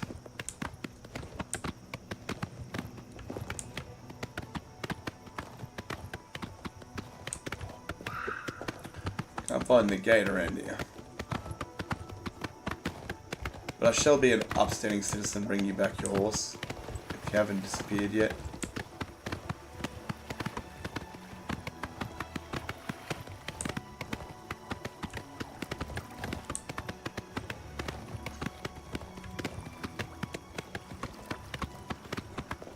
There we are.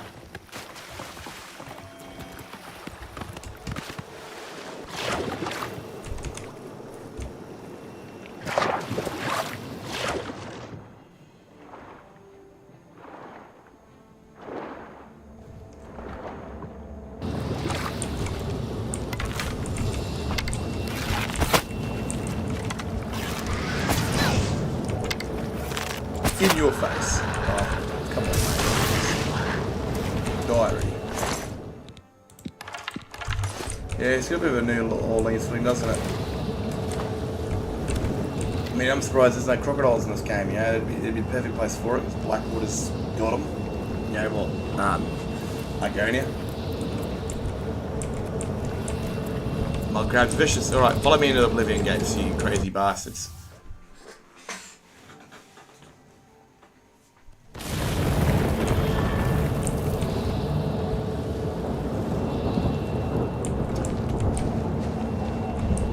Where the fuck?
Oh, if I had a shit ton of followers, this would be a mad fight.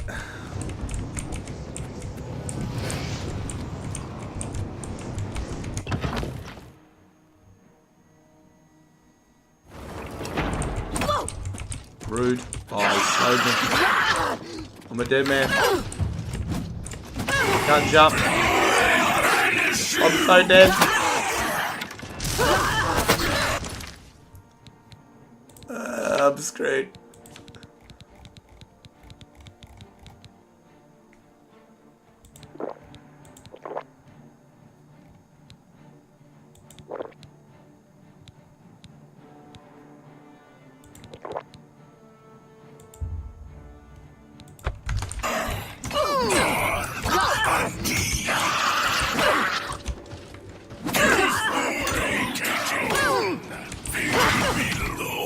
They stopped me. They got me. Oh, my throat's killing me.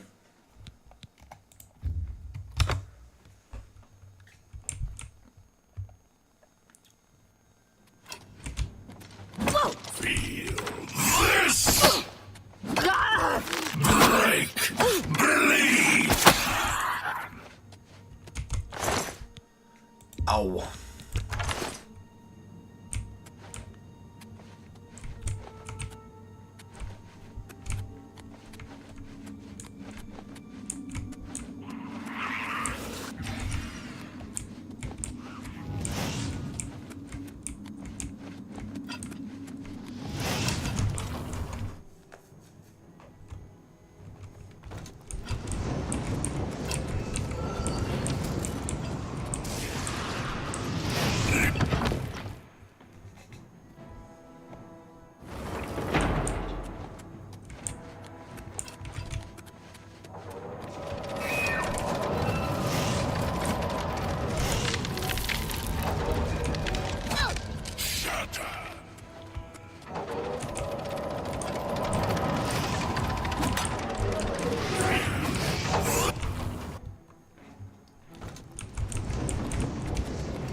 Rude.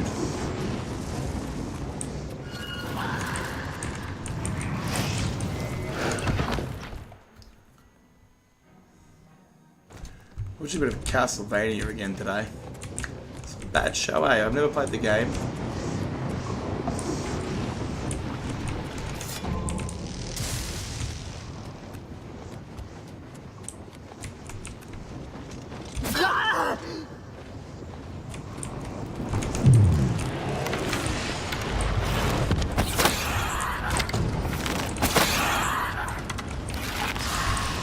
Wasting the arrows.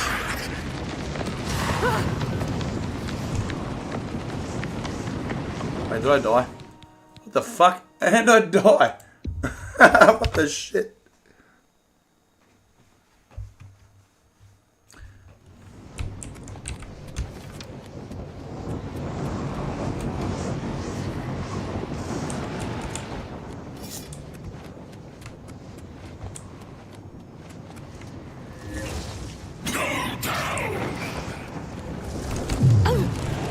There you go. That's why I died. That kills you.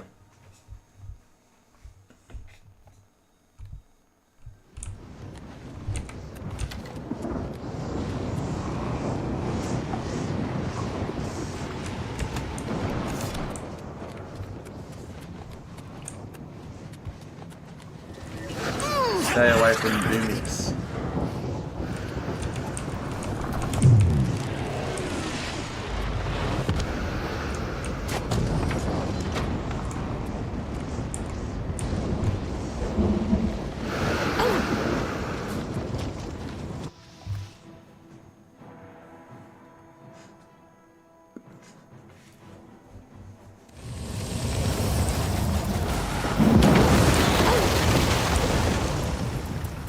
Still here.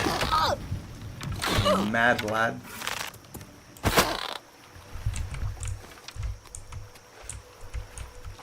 Hey, you even killed a swordfish. Nah, I can put it in the mud crab actually. Vicious little bastards.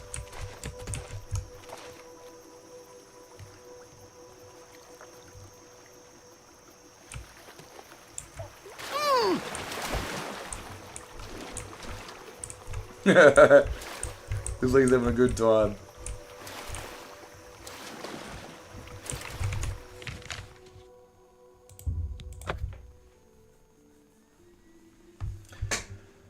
Oh, it's like, what is the time right now for me? 3:30 a.m. Greetings. What exactly do you require of me? I am Ladora Mothril, Lady Leowin's chaplain and chief advisor. I assist her ladyship so that her enlightened policies might achieve the greatest possible influence upon the affairs of County Leowin. Be seeing you. County, that's what they call them. Counties, not holes. Hopefully that was the right gate. How are you? I really fell prey to that bullshit. Alright. Good to see you. Damn it. How? Marius Caro, perhaps you would like to do some word. Leowin is beset by enemy. Now, Daedra are pouring. Fuck. Fuck. You too. Fuck you. Prick. God damn it, man. Go ahead. Why is there so many Oblivion gates outside the cities? Like, 3 of them. 3 of them for fucking... Honestly. You bullshit me right here. This one's... that one does look closer.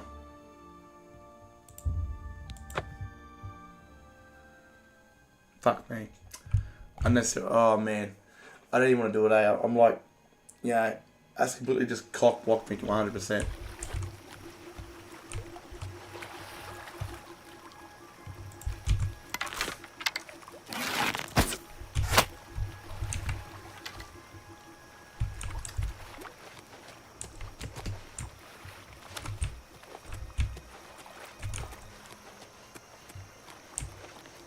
It's the banjo when you need it.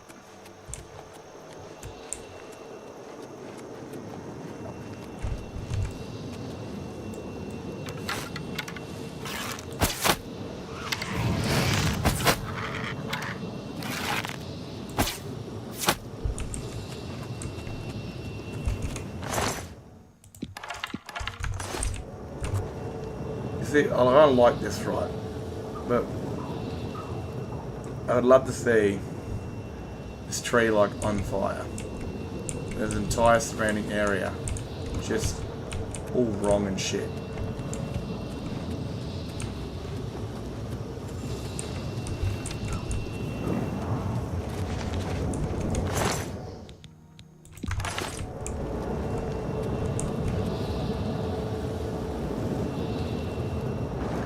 And like Elder Scrolls Online, right? These gates open up, these storms open up or whatever. It'd be good to see like guards or Imperial forces or just random members of the world out here fighting off the danger. Even if you watch them when they die, you could help them and they can follow you into the gates. You know? So if I come here and there's like 5 or 6 random travellers or guilds or whatever fighting, and I'm like, yeah, cool. They might have like a bonus to go cheers for helping, follow you into the gate, and you get some help into the Oblivion gate.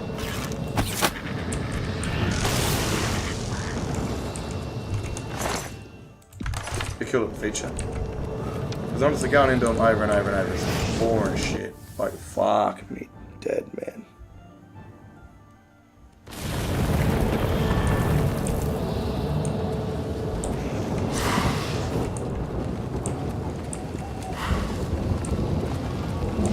This one.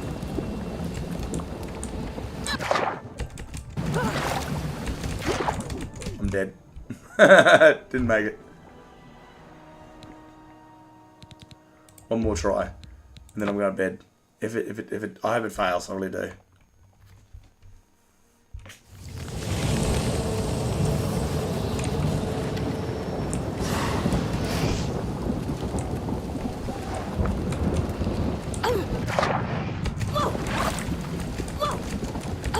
My goodness. One more try.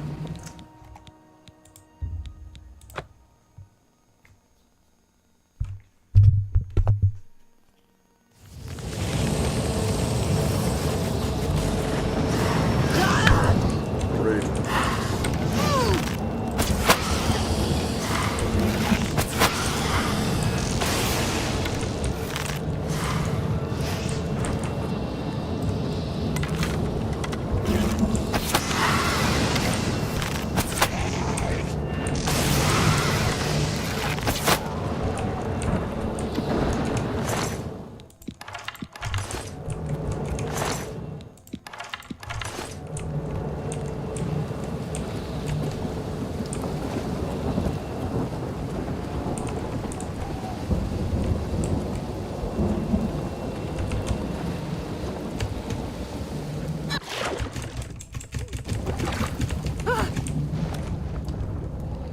Oof. Bargain. Shit.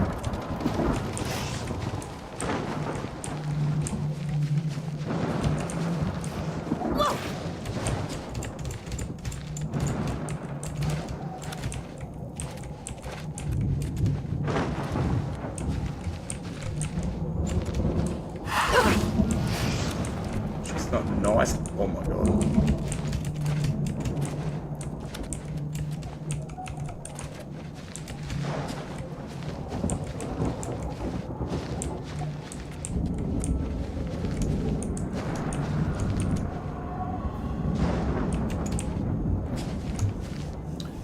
Well, I'm safe here, that's for sure.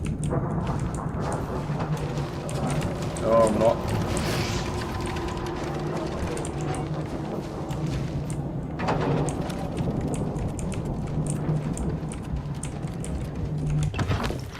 But that was quicker than I expected.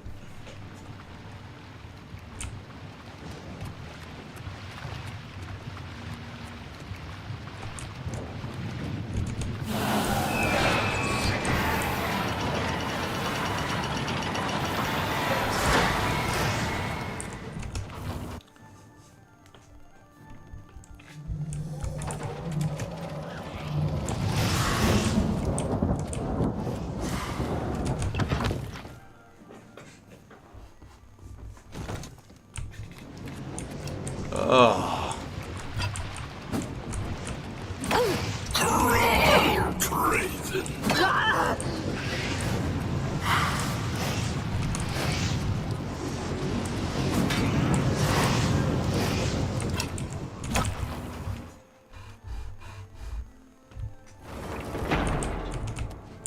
Oh shit.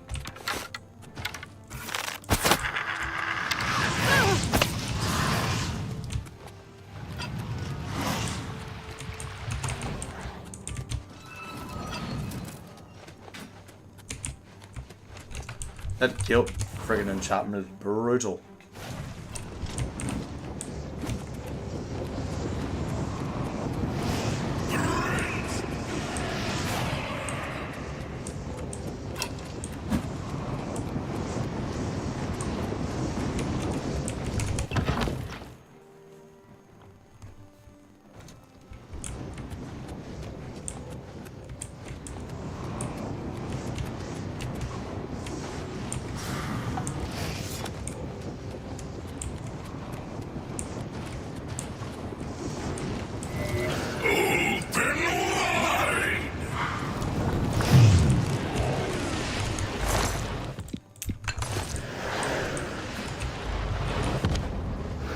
Oh, that was easier than I expected.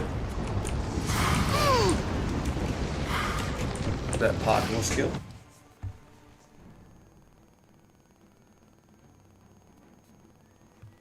Let's have a look. Oh, there's too many unnecessary ones.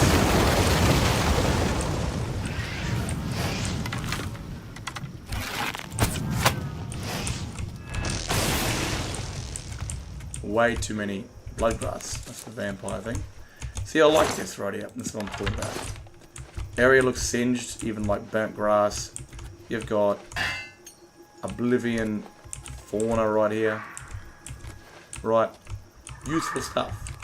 I just wish they would have gone a bit over than, like, you know, the smaller radius.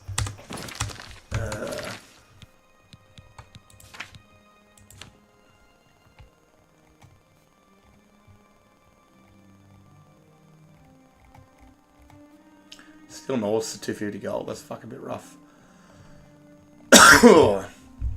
Fame, infamy, or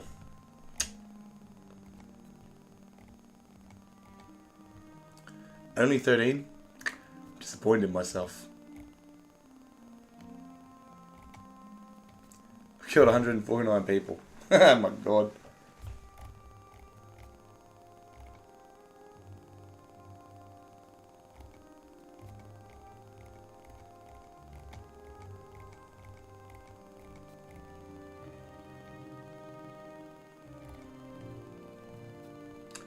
Where the fuck?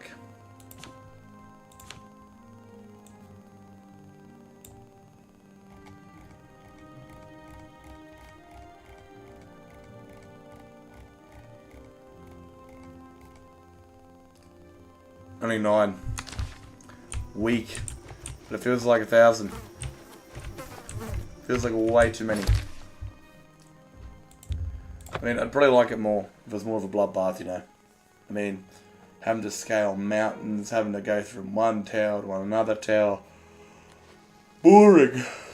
I want to be in there, and I want to be constantly fighting for life. I mean, it feels more fun running away from all the danger, having them all chase me down. It feels more exciting than having to put arrows through all of them. Hello. I'm sure you have many pressing affairs. Well, with the Oblivion Gate near Leyawind closed, I will do as you ask. Let no one say... Stop talking. Enough. Rude as, bro. Good afternoon. Last one be Coral. If I'm going to make a series out of this, I'm going to make it somewhat fun though, because fucking hell. I mean, I don't know how many Oblivion Gates there are in Cyrodiil, no idea. But, like, what was it? Here, you've got the one here, and then like 20 minutes down the road, you got one right here. You got one there, like you got quite a few surrounding the cities.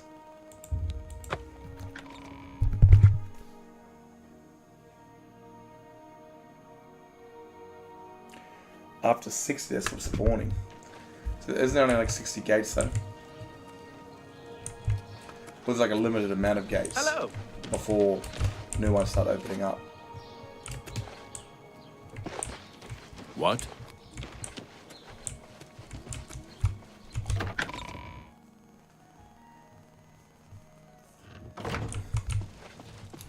Hello there.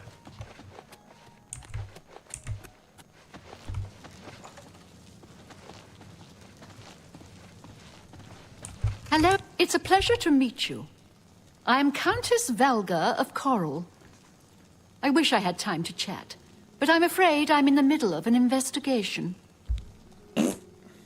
While I understand Bruma's need, Coral's own... I cannot spare any soldiers as long as Coral remains under threat from the Oblivion... Goodbye.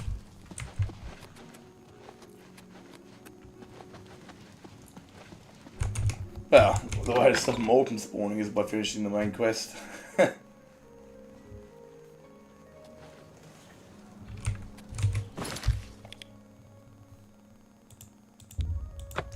This one looks like it's in an appropriate place.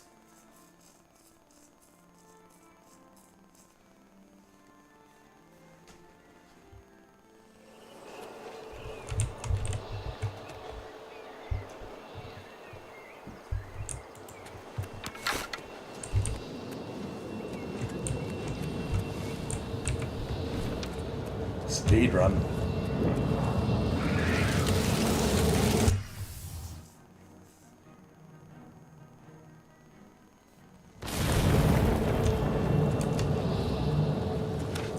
Oh, this is what I mean. The one I hate the most. Oh, fucking landmines everywhere.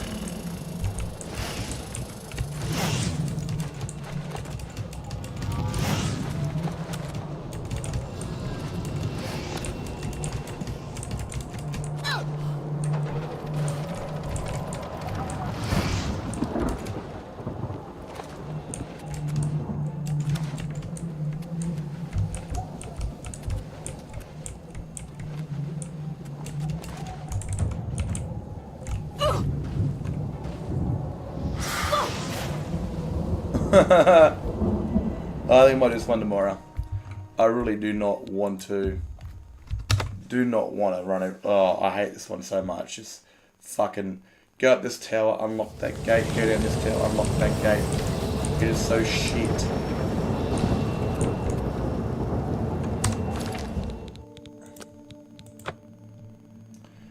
The next stream will be dealing with that nightmare.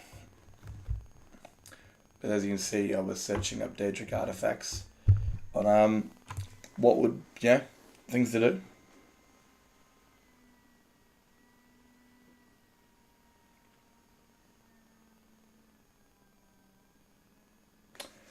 Yeah, I think, it's going to be a fun part of the story, shutting them down, so I've got to make it a little bit more fun, a bit more dangerous. But I think the whole crusade thing, going around shutting the gates, would be... After gathering the 2 first items you need to shut the gates, so that to open up the main gate to the paradise, which would be the Welcome Stone and Tiber's armor. And then it's kind of like you need to gain allies for Bruma. And that quest, instead of it being like the Civil War, you can do it in the space of an hour. You kind of want to really make it feel sustainable to a story. So it would be, yes, you're gathering allies for Bruma, but you're not just shutting down the main gate. You're clearing out the counties. So, from the threat of the Oblivion crisis, and hopefully there's mods that increase their presence where, like the area starts to turn black and cold and Daedric-like and stuff like that, which kind of really draw on the story there at least. But that's just it. I won't know until Oblivion comes out, and again, that could be a few mods down the road. Things like that, especially, like, to even start a story, I would need an alternate start where Oblivion Crisis hasn't happened, so you'd need Kvatch still to be standing at the end of the day. The princes of the Emperor's still alive. Things like that, A Cyrodiil before the shit hits the fan. That would be something I'd need. But at the end of the day, those mods will eventually come out. It's just a matter of jumping in and enjoying it in the Skyrim engine. Like, the ability to duel with weapons, the ability to shout, the ability to use magic as not as a power, things like that. And one of the best things is fucking werewolves. I mean, they introduce them into Morrowind, and then they don't put them into Cyrodiil. That's one of the things I think is definitely lacking in terms of Oblivion's content, is that they had no werewolves. Makes no sense there's none. I mean, now you got dragons, and you could have a dragon that survived, Skyrim, and it's hidden somewhere in the mountains of Cyrodiil, which could have made sense for both every game since. It would have been cool to have dragons in Morrowind.